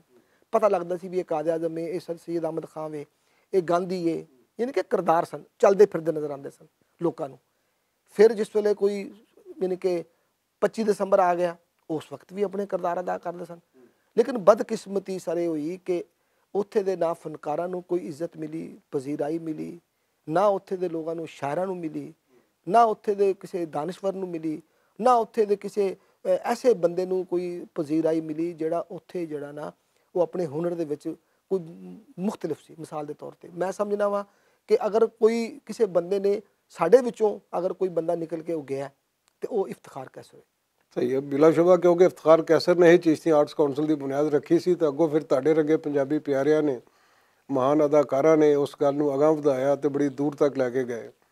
ਜੀ ਇਫਤਿਖਾਰ ਕੈਸਰ ਸਾਹਿਬ ਦਾ ਜੀ ਮੈਂ ਕਹਿੰਦਾ ਜ਼ਿਕਰ ਨਾ ਕਰਾਂ ਫਿਰ ਉਸ ਵੇਲੇ ਇੱਕ ਹੋਰ ਵੀ ਇੱਕ ਖਾਨਦਾਨ ਲੋਕ ਜਾਣਦੇ ਨੇ, ਮੇਰੇ ਸੁਣਨ ਵਾਲੇ ਵੀ ਦੇਖਣ ਵਾਲੇ ਵੀ, ਕਿ ਹਬੀਬੁੱਲਾ ਸ਼ਾਹ ਸਾਹਿਬ ਦਾ ਖਾਨਦਾਨ ਜਿਹੜਾ ਸੀ ਨਾ ਪੂਰੇ ਦਾ ਪੂਰਾ, ਉਹਨਾਂ ਨੇ ਵੀ ਆਪਣਾ ਅਦਬ ਦੇ ਵਿੱਚ ਆਪਣਾ ਕਿਰਦਾਰ ਅਦਾ ਕੀਤਾ। ਮਿਸਾਲ ਦੇ ਤੌਰ ਤੇ ਹਬੀਬੁੱਲਾ ਸ਼ਾਹ ਸਾਹਿਬ, ਫਿਰ ਉਹਨਾਂ ਦੇ ਵਾਲਿਦ ਸਾਹਿਬ ਸਨ, ਸਾਡੇ ਉਸਤਾਦ ਸਨ ਨਸਰੁੱਲਾ ਸ਼ਾਹ ਸਾਹਿਬ ਸਨ, ਫਿਰ ਸਾਦੁੱਲਾ ਸ਼ਾਹ ਸਾਹਿਬ ਸਨ, ਫਿਰ ਅੱਜ ਕੱਲ੍ਹ ਸਨਾਉੱਲਾ ਸ਼ਾਹ ਨੇ। ਇਹ ਉਹ ਖਾਨਦਾਨ ਨੇ ਜਿਨ੍ਹਾਂ ਨੇ ਸਾਰੀ ਜ਼ਿੰਦਗੀ, ਤੀਸਰੀ ਚੌਥੀ ਨਸਲ ਉਹਨਾਂ ਦੀ ਉਹ ਅਦਬ ਦੀ ਖਿਦਮਤ ਕਰ ਰਹੀ ਹੈ। ਇਸੇ ਤਰ੍ਹਾਂ ਅਰਸ਼ਦ ਮੀਰ ਦਾ ਖਾਨਦਾਨ ਹੈ ਮਾਸ਼ਾਅੱਲਾ, ਉਹਨਾਂ ਨੇ ਵੀ ਜਿਹੜਾ ਸਾਰੀ ਜ਼ਿੰਦਗੀ ਉਹਨਾਂ ਨੇ ਪੰਜਾਬੀ 'ਚ ਕੰਮ ਕੀਤਾ, ਉਹਨਾਂ ਨੇ ਉਰਦੂ ਔਰ ਪੰਜਾਬੀ ਦੋਨਾਂ 'ਚ ਕੰਮ ਕੀਤਾ। ਲੇਕਿਨ ਸਰ ਸਵਾਲ ਇਹ ਹੈ ਕਿ ਕਿਆ ਉੱਥੇ ਦਾ ਜਿਹੜਾ ਕਾਲਜ ਹੈ, ਡਿਗਰੀ ਕਾਲਜ ਹੈ ਜਾਂ ਉੱਥੇ ਦੇ ਹਾਈ ਸਕੂਲ ਹੈ, ਉਹਦੇ ਵਿੱਚ ਪੰਜਾਬੀ ਦਾ ਕੋਈ ਪ੍ਰੋਫੈਸਰ ਜਾਂ ਪੰਜਾਬੀ ਦਾ ਕੋਈ ਟੀਚਰ ਨਹੀਂ ਜਾਣਾ ਚਾਹੀਦਾ? ਠੀਕ ਹੈ ਨਾ। ਪਿਛਲੇ ਦਿਨਾਂ 'ਚ ਜਦੋਂ ਨਵੀਂ ਭਰਤੀਆਂ ਹੋਈਆਂ ਕਾਲਜ ਦੇ ਵਿੱਚ ਪੂਰੇ ਪੰਜਾਬ 'ਚੋਂ ਮੈਂ ਲਿਸਟਾਂ ਆਈਆਂ, ਮੈਂ ਵੇਖੀਆਂ, ਮੈਂ ਕਿਹਾ ਸ਼ਾਇਦ ਕੋਈ ਭਾਵਨ ਨਗਰ ਦੇ ਵਿੱਚ ਵੀ ਕੋਈ ਸਾਡਾ ਕੋਈ ਦੋਸਤ ਆਏਗਾ। ਲੇਕਿਨ ਬਦਕਿਸਮਤੀ ਕਿ ਇੱਕ ਬੰਦੇ ਦਾ ਨਾਮ ਵੀ ਜਿਹੜਾ ਨਾ ਉਹ ਮੈਂ ਪਬਲਿਕ ਸਰਵਿਸ ਕਮਿਸ਼ਨ ਜਿਹੜਾ ਨਾ ਉਹ ਨਹੀਂ ਲਿਆ ਸਕੀ ਕਿ ਕਿਸੇ ਇੱਕ ਬੰਦੇ ਨੂੰ ਵੀ ਅਸੀਂ ਚਲੋ ਜੀ ਯਾਰ ਤੁਸੀਂ ਭਾਵਨ ਨਗਰ ਇੱਕ ਜ਼ਿਲ੍ਹੇ 'ਚ ਇੱਕ ਬੰਦੇ ਨੂੰ ਭੇਜ ਦਿਓ, ਭੇਜੋ ਤਾਂ ਸਹੀ ਯਾਰ। ਉਹਦੀ ਵੱਡੀ ਵਜ੍ਹਾ ਫਿਰ ਇਹ ਵੀ ਹੋ ਸਕਦੀ ਹੈ ਨਾ ਕਿ ਜਿਵੇਂ ਉੱਥੇ ਪੰਜਾਬੀ ਦੇ ਡਿਪਾਰਟਮੈਂਟਸ ਬੰਦ ਕੀਤੇ ਗਏ ਨੇ, ਉਹਦੀ ਵਜ੍ਹਾ ਦੇ ਨਾਲ ਵੀ ਉੱਥੇ ਨਹੀਂ ਆਉਣ ਦਾ ਕੋਈ ਚਾਂਸ ਨਹੀਂ ਰਿਹਾ। ਸਰ ਮੈਂ ਕਹਿੰਦਾ ਤੁਹਾਡਾ ਵੀ ਤਲਕ ਭਾਵਨ ਨਗਰ ਨਾਲੇ, ਤੁਸੀਂ ਵੀ ਸਾਰੀ ਜ਼ਿੰਦਗੀ ਇਹੀ ਜਦੋਜਹਿਦ ਕਰਦੇ ਰਹੇ, ਠੀਕ ਹੈ ਨਾ। ਬਲਕਿ ਅਸੀਂ ਤੁਹਾਨੂੰ ਵੇਖ ਕੇ ਅਸੀਂ ਇਸ ਵੱਲ ਆਏ, ਅਸੀਂ ਜਿਹੜੀ ਜਦੋਜਹਿਦ ਕੀਤੀ ਮਜ਼ਦੂਰਾਂ ਦੀ ਕੀਤੀ ਜਾਂ ਦੂਸਰੀ ਕੀਤੀ, ਅਸੀਂ ਤਾਂ ਤੁਹਾਡੇ ਜਿਹੇ ਸਲੀਮ ਸ਼ਹਜ਼ਾਦ ਜੈਸੇ ਲੋਕ ਸਨ, ਤੁਹਾਡਾ ਸੀ, ਤੁਹਾਡੇ ਭਾਈ ਜਿਹੜੇ SD ਸ਼ਾਹ ਸਾਹਿਬ, ਮੈਨੂੰ ਯਾਦ ਪੈਂਦਾ ਉਹ ਉਸ ਵੇਲੇ ਹੁੰਦੇ ਸਨ। ਉਸ ਵੇਲੇ 2-3 ਲੋਕ ਸਨ ਸਰ ਭਾਵਨ ਨਗਰ 'ਚ, ਇੱਕ ਤੇ SD ਸ਼ਾਹ ਸਾਹਿਬ ਸਨ, ਇੱਕ ਜ਼ਫਰ ਚਿਸ਼ਤੀ ਸੀ ਮੇਰਾ ਖਿਆਲ ਹੈ। ਇਹ ਦੋ ਹੀ ਬੰਦੇ ਸਨ ਅਹਿਮ ਮੇਨ ਬੰਦੇ। ਉਸ ਤੋਂ ਬਾਅਦ ਫਿਰ ਸਲੀਮ ਸ਼ਹਜ਼ਾਦ ਜੈਸੇ ਵੀ ਲੋਕ ਆਏ, ਅਮਰ ਸੁਹੇਲ ਜੈਸੇ ਵੀ ਲੋਕ ਆਏ, ਹੋਰ ਬਹੁਤ ਸਾਰੇ ਲੋਕ ਆਏ। ਲੇਕਿਨ ਗੱਲ ਸਵਾਲ ਇਹ ਹੈ ਕਿ ਉਹਨਾਂ ਲੋਕਾਂ ਨੇ ਵੀ ਆਪਣੇ ਤਈ ਕੰਮ ਕੀਤਾ ਹੋਣਾ, ਇਹ ਨਹੀਂ ਹੋ ਸਕਦਾ। ਅਗਰ ਕੀਤਾ ਹੈ ਤੇ ਅੱਜ ਤੁਸੀਂ ਵੀ ਇੱਥੇ ਮੌਜੂਦ ਹੋ, ਔਰ ਅੱਜ ਵੀ ਤੁਸੀਂ ਵੇਖੋ ਉਹੀ ਗੱਲ ਕਰ ਰਹੇ ਹੋ ਜਿਹੜੀ ਅੱਜ ਤੋਂ 25-30 ਸਾਲ 40 ਸਾਲ ਪਹਿਲੇ ਗੱਲ ਤੁਹਾਡੇ ਕੋਲ ਸੁਣ ਰਿਹਾ ਸਾਂ। ਉਸ ਵੇਲੇ ਮੈਂ 1982-83 'ਚ ਮੈਂ ਮੈਟ੍ਰਿਕ 'ਚ ਪੜ੍ਹਦਾ ਸਾਂ, ਅੱਜ ਮੈਂ ਬੂੜਾ ਹੋ ਗਿਆ। ਐਵੇਂ ਤਾਂ ਨਾ ਆਖੋ ਜੀ, ਤੁਸੀਂ ਬੂੜਾ ਹੀ ਹੋ ਗਿਆ ਨਾ। ਸ਼ਾਇਰ ਕਦੇ ਬੁੱਢੇ ਨਹੀਂ ਹੁੰਦੇ ਜਿਹੜਾ ਉਹਦੇ 'ਚ ਸਾਰੇ ਤੇ ਜਿਹੜਾ ਕਹਿੰਦੇ ਨਾ ਦਿਲ ਹੋਣਾ ਚਾਹੀਦਾ ਜਵਾਨ ਤੇ ਉਮਰਾਂ 'ਚ ਕੀ ਰੱਖਿਆ। ਨਹੀਂ ਉਹ ਕਿਸੇ ਹੋਰ ਵਾਸਤੇ ਕਿਉਂ ਨਾ, ਸਾਡੇ ਵਾਸਤੇ ਠੀਕ ਹੈ। ਖੈਰ ਬੜੀ ਅੱਛੀ ਗੱਲ। ਅੱਛਾ, ਤੁਸੀਂ ਇਹ ਪੋਲੀਟੀਕਲ ਐਕਟਿਵਿਸਟ ਵੀ ਹੋ, ਮਜ਼ਦੂਰ ਤਹਿਰੀਕ ਦੇ ਵੀ ਜਿਹੜੀ ਚਿਸ਼ਤੀਆਂ ਦੇ ਵਿੱਚ ਚੱਲਦੀ ਰਹੀ ਹੈ, ਉਹਦੇ 'ਚ ਵੀ ਤੁਹਾਡਾ ਬੜਾ ਕੰਟਰੀਬਿਊਸ਼ਨ ਹੈ, ਕੁਛ ਉਸ ਵਾਲੇ ਨਾਲ ਰੋਸ਼ਨੀ ਪਾਓ। ਲਓ ਜੀ, ਉਹ ਫਰੂਕ ਸਾਹਿਬ ਇਹ ਵੇ ਕਿ ਤੁਹਾਨੂੰ ਯਾਦ ਹੋਣਾ ਹੈ ਕਿ ਆਦਮ ਸ਼ੂਗਰ ਮਿਲ ਜਿਹੜਾ ਸੀ ਨਾ ਉਹ ਮਰਕਜ਼ ਹੁੰਦਾ ਸੀ ਕਿਸੇ ਦੌਰ ਦੇ ਵਿੱਚ, ਯਾਨੀ ਕਿ ਮਜ਼ਦੂਰ ਜਦੋਜਹਿਦ ਦੇ ਵਿੱਚ। ਔਰ ਬੜੇ ਪੁਰਾਣੇ ਲੋਕ ਜਿਹੜੇ ਨੇ, ਜਿਹੜੇ ਮੇਜਰ ਸਾਗ ਦੀ ਮੂਵਮੈਂਟ ਨੂੰ ਜਾਣਦੇ ਨੇ ਜਾਂ ਜਿਹੜੇ ਵਜ਼ੀਰੀ ਨੂੰ ਦੇ ਹਵਾਲੇ ਨਾਲ ਕਾਮਰੇਡ ਵਜ਼ੀਰੀ ਨੂੰ, ਜਿਹੜਾ ਉਹਦੇ 'ਚ ਕੀ ਨਾਂ ਸੀ ਮੈਂ ਪੂਰਾ, ਕਾਮਰੇਡ ਸ਼ਫੀਕ ਵਜ਼ੀਰੀ ਸਾਹਿਬ ਸਨ। ਉਸ ਤੋਂ ਇਲਾਵਾ ਕਾਮਰੇਡ ਅਸਲਮ ਸਾਹਿਬ ਸਨ ਜੀ, ਠੀਕ ਹੈ ਨਾ। ਮਨਜ਼ੂਰ ਇਜਾਜ਼ ਹਾਸ਼ਮੀ ਸਾਹਿਬ ਸਨ। ਉਹਦੇ 'ਚ ਅਰਸ਼ਦ ਮੀਰ ਵੀ ਸਨ, ਅਲੀ ਅਰਸ਼ਦ ਮੀਰ ਦੀ ਜਿਹੜੀ ਨਜ਼ਰ ਇਹਨਾਂ ਦੇ ਤਰਾਨੇ ਤਾਂ ਪੂਰੇ ਸਾਊਥ ਪੰਜਾਬ ਤੋਂ ਗੂੰਜਦੇ ਸਨ। ਜਿਹੜਾ ਗਿਰਤੀ ਹੋਈ ਦੀਵਾरों को एक धक्का और ਜ਼ੁਬਾਨ ਜ਼ਦੇ ਆਮ ਹੋਈ ਹੈ ਨਜ਼ਮ। ਗੱਲ ਸਰ ਇਹ ਵੇ ਕਿ ਅਸੀਂ ਇਹਨਾਂ ਲੋਕਾਂ ਨੂੰ ਬੈਠ ਕੇ ਵੇਖ ਕੇ ਸੁਣ ਕੇ ਸਟੱਡੀ ਸਰਕਲ ਜਦੋਂ ਹੁੰਦੇ ਸਨ, ਅਸੀਂ ਸਟੱਡੀ ਸਰਕਲ 'ਚ ਸਾਨੂੰ ਲੈ ਜਾਂਦੇ ਸਨ। ਸਾਨੂੰ ਤਾਂ ਪਤਾ ਨਹੀਂ ਸੀ ਅਸੀਂ ਹੋ ਕੀ ਰਿਹਾ, ਸਾਨੂੰ ਲੈ ਜਾਣਾ, ਆਓ ਚਲੀ ਜੀ ਅਸੀਂ ਚੱਲ ਜਾਣਾ, ਅਸੀਂ ਚਾਹ ਪੀਣ ਚੱਲ ਜਾਣਾ। ਬੰਦੇ ਦਾ ਜਿਹੜਾ ਨਾ ਮਸਲਾ ਖਾਣਾ ਪੀਣਾ ਹੀ ਹੁੰਦਾ ਨਾ, ਉਹ ਚਾਹ ਪੀਣ ਚੱਲ ਜਾਣਾ। ਉਹ ਲੇਕਿਨ ਉਹ ਚਾਹ ਜਿਹੜੀ ਸੀ ਨਹੀਂ, ਉਹ ਸਾਡੇ ਦਿਮਾਗਾਂ ਦੇ ਵਿੱਚ ਰਹਿ ਗਈ। ਸਾਡੇ ਦਿਮਾਗਾਂ ਦੇ ਵਿੱਚ ਨਾ ਉਹ ਚਾਹ ਦਾ ਅਸਰ ਰਹੇਗਾ ਸਰ। ਅੱਜ ਦਾ ਜਿਹੜਾ ਨੌਜਵਾਨ ਜਿਹੜਾ ਨਾ ਜੀ ਉਹ ਮੋਬਾਈਲ 'ਚੋਂ ਬਾਹਰ ਨਹੀਂ ਨਿਕਲਦਾ। ਉਹਦੀ ਵਜ੍ਹਾ ਇਹ ਵੇ ਕਿ ਅਸੀਂ ਉਹਨਾਂ ਨੂੰ ਕਿਸੇ ਸਟੱਡੀ ਸਰਕਲ 'ਚ ਨਹੀਂ ਲਿਜਾਂਦੇ, ਅਸੀਂ ਉਹਨਾਂ ਨੂੰ ਆਪਣੇ ਕੋਲ ਨਹੀਂ ਬਿਠਾਉਂਦੇ। ਅਸੀਂ ਫਿਰ ਇੱਕ ਤਵੱਕੋ ਕਰੀਏ ਕਿ ਯਾਰ ਇਹਦੇ 'ਚ ਲੀਡਰਸ਼ਿਪ ਹੋਏਗੀ, ਕਿਵੇਂ ਲੀਡਰਸ਼ਿਪ ਹੋ ਸਕਦੀ ਹੈ? ਨਹੀਂ ਲੀਡਰਸ਼ਿਪ ਹੋ ਸਕਦੀ ਜਦੋਂ ਤੱਕ ਅਸੀਂ ਇਹਨਾਂ ਲੋਕਾਂ ਨੂੰ ਆਪਣੇ ਨਾਲ ਨਹੀਂ ਬਿਠਾਵਾਂਗੇ, ਇਹਨਾਂ ਨੂੰ ਆਪਣੇ ਮਸਾਇਲ ਨਹੀਂ ਦੱਸਾਂਗੇ। ਕਿਉਂਕਿ ਸਾਡੀ ਜਿਹੜੀ ਰਹਿ ਗਈ ਜਿਹੜੀ ਜੰਗ ਬਕਾਇਆ ਜਿਹੜੀ ਜੰਗ ਹੈ ਉਹ ਇਹਨਾਂ ਨੇ ਲੜਨੀ ਹੈ। ਅਸੀਂ ਇਹਨਾਂ ਨੂੰ ਕੀ ਦਿੱਤਾ? ਅਸੀਂ ਇਹਨਾਂ ਨੂੰ ਅੱਛੇ ਮੋਬਾਈਲ ਦੇ ਦਿੱਤੇ ਨੇ, ਅਸੀਂ ਇਹਨਾਂ ਨੂੰ ਸ਼ਊਰ ਹੀ ਨਹੀਂ ਦਿੱਤਾ। ਡਿਗਰੀਆਂ ਲੈਣਾ ਇਲਮ ਨਹੀਂ ਹੈ ਸਰ, ਡਿਗਰੀਆਂ ਦਾ ਥੱਬਾ ਲੈ ਲੈਣਾ ਇਲਮ ਨਹੀਂ ਹੈ। ਅੱਜ ਕਿਤਾਬ ਛਪਦੀ ਹੈ, ਕਿੰਨੇ ਲੋਕ ਕਿਤਾਬ ਪੜ੍ਹਦੇ ਨੇ? PDF 'ਚ ਅਖਬਾਰ PDF 'ਤੇ ਚਲਾ ਗਿਆ। ਜਿਹੜਾ ਇੱਕ ਅਖਬਾਰ ਸੀ ਹਰ ਘਰ 'ਚ ਆਉਂਦਾ, ਜਿਹੜੇ ਲੋਕਾਂ ਨੂੰ ਪੜ੍ਹਨ ਵੱਲ ਲਿਜਾਂਦਾ ਸੀ, ਉਹ ਅਖਬਾਰ ਖਤਮ ਹੋ ਗਿਆ, PDF 'ਤੇ ਚਲਾ ਗਿਆ। ਕਿਤਾਬ ਕਿੱਥੋਂ ਪੜ੍ਹੇਗਾ? ਉਹਦੇ ਅਸਰਾਤ ਫਿਰ ਜ਼ੁਬਾਨ ਤੇ ਵੀ ਹੁੰਦੇ ਨੇ ਸਰ, ਹਰ ਜਗ੍ਹਾ 'ਤੇ ਹੁੰਦੇ ਨੇ, ਹਰ ਜਗ੍ਹਾ 'ਤੇ ਹੁੰਦੇ ਨੇ। ਸਭ ਤੋਂ ਪਹਿਲੇ ਜ਼ਰੂਰੀ, ਜਿਹੜੀ ਮੈਂ ਪਹਿਲੇ ਫਿਰ ਦੁਬਾਰਾ ਗੱਲ ਕਰਾਵਾਂਗਾ, ਇਹ ਜਿਹੜੇ ਸਕਾਫਤੀ ਅਦਾਰੇ ਜਿਹੜੇ ਨੇ ਸਰ, ਇਹ ਬਹੁਤ ਜ਼ਰੂਰੀ ਨੇ। ਛੋਟੇ ਸ਼ਹਿਰਾਂ 'ਚ ਖਾਸ ਕਰ, ਬੜੇ ਸ਼ਹਿਰਾਂ 'ਚ ਉਹਨਾਂ ਦੇ ਹੋਰ ਬਹੁਤ ਸਾਰੇ ਉਹਨਾਂ ਦੇ ਹੁੰਦੇ ਨੇ, ਲੇਕਿਨ ਛੋਟੇ ਸ਼ਹਿਰਾਂ ਦੇ 'ਚ ਇਹ ਬਹੁਤ ਜ਼ਿਆਦਾ ਜ਼ਰੂਰੀ ਨੇ। ਆਰਟਸ ਕੌਂਸਲ ਜ਼ਰੂਰੀ ਨੇ, ਪਲਾਗ ਜੈਸੇ ਅਦਾਰੇ ਜ਼ਰੂਰੀ ਨੇ। ਅੱਗੇ ਕਿਸੇ ਜ਼ਮਾਨੇ ਤੁਹਾਨੂੰ ਯਾਦ ਹੋਣਾ ਨੈਸ਼ਨਲ ਸੈਂਟਰ ਹੁੰਦੇ ਸਨ, ਖਤਮ ਬੰਦ ਕਰਤੇ ਗਏ, ਜਿਹੜਾ ਖਤਮ ਹੋ ਗਏ। ਲੇਕਿਨ ਗੱਲ ਇਹ ਜ਼ਰੂਰੀ ਨੇ ਉੱਥੇ ਦੇ ਸਕਾਫ। ਫਿਰ ਹੁਕੂਮਤ ਨੂੰ ਚਾਹੀਦਾ ਕਿ ਜਦੋਂ ਕੋਈ ਐਸਾ ਕੋਈ ਤਿਉਹਾਰ ਆਵੇ, ਲੋਕਾਂ ਨੂੰ ਜੋੜਨ ਦਾ ਇੱਕ ਬਹਾਨਾ ਬਣਾਉਣ। ਮਿਸਾਲ ਦੇ ਤੌਰ 'ਤੇ ਹੁਣ 14 ਅਗਸਤ ਦੀ ਤਕਰੀਬਾਤ ਕਿੱਥੇ ਹੁੰਦੀਆਂ ਨੇ? ਮਹਦੂਦ ਹੋ ਗਈਆਂ। 25 ਦਸੰਬਰ ਦੀ ਮਹਦੂਦ ਹੋ ਗਈਆਂ। ਹੁਣ ਤੇ ਤਕਰੀਬਾਤ ਹੀ ਖਤਮ ਹੋ ਗਈਆਂ ਸਰ ਜੀ। ਲੋਕਾਂ ਨੂੰ ਕਿੱਥੇ ਜੋੜਦੇ ਨੇ? ਇਹ ਤੇ ਭੱਟ ਸਾਹਿਬ ਦੀ ਮਿਹਰਬਾਨੀ ਹੈ। ਲੋਕਾਂ ਨੂੰ ਬੁਲਾਉਂਦੇ ਨੇ, ਇੱਥੇ ਬੁਲਾ ਕੇ ਉਹਨਾਂ ਨੂੰ ਜਨਾਬ ਜਿਹੜਾ ਨਾ ਉਹਨਾਂ ਦੀ ਸੇਵਾ ਵੀ ਕਰਦੇ ਨੇ, ਉਹਨਾਂ ਵਾਸਤੇ ਖੇਚਲ ਵੀ ਕਰਦੇ ਨੇ, ਉਹਨਾਂ ਨੂੰ ਵਡਿਆਉਂਦੇ ਵੀ ਨੇ। ਇਹ ਲੋਕ ਜ਼ਿੰਦਾ ਰਹਿਣਗੇ ਸਰ। ਨਹੀਂ, ਬਿਲਾਸ਼ੁਬਾ ਪੰਜਾਬ ਹਾਊਸ ਦਾ ਕੰਟਰੀਬਿਊਸ਼ਨ ਜਿਹੜਾ ਇਹ ਲੋਕ ਜ਼ਿੰਦਾ ਰਹਿਣਗੇ ਸਰ। ਔਰ ਇਹ ਕੋਈ ਸਰਕਾਰੀ ਅਦਾਰਾ ਨਹੀਂ ਹੈ, ਇਹ ਆਪਣੀ ਮਦਦ ਆਪ ਦੇ ਤਹਿਤ ਚੱਲਣ ਵਾਲਾ ਅਦਾਰਾ। ਸਹੀ। ਮੈਂ ਤਾਂ ਭੱਟ ਸਾਹਿਬ ਦੇ ਅਦਾਰੇ ਨੂੰ ਸਲੂਟ ਕਰਨਾ। ਉਹਦੀ ਵਜ੍ਹਾ ਇਹ ਵੇ ਕਿ ਜਿਹੜਾ ਇਹ ਕੰਮ ਕਰ ਰਹੇ ਨੇ, ਇਹ ਸਰਕਾਰ ਨੂੰ ਕਰਨਾ ਚਾਹੀਦਾ ਸੀ। ਸਹੀ। ਜਦ ਕਿ ਪ੍ਰਾਈਵੇਟ ਸੈਕਟਰ ਜਿਹੜਾ ਸਰਕਾਰ ਤੋਂ ਵੱਧ ਕੰਮ ਕਰਕੇ ਵਿਖਾ ਰਿਹਾ, ਜਿਹੜਾ ਕੰਮ ਕਰ ਰਹੀ ਹੈ, ਇਹ ਬਹੁਤ ਅੱਛਾ ਕੰਮ ਕਰ ਰਹੇ ਨੇ।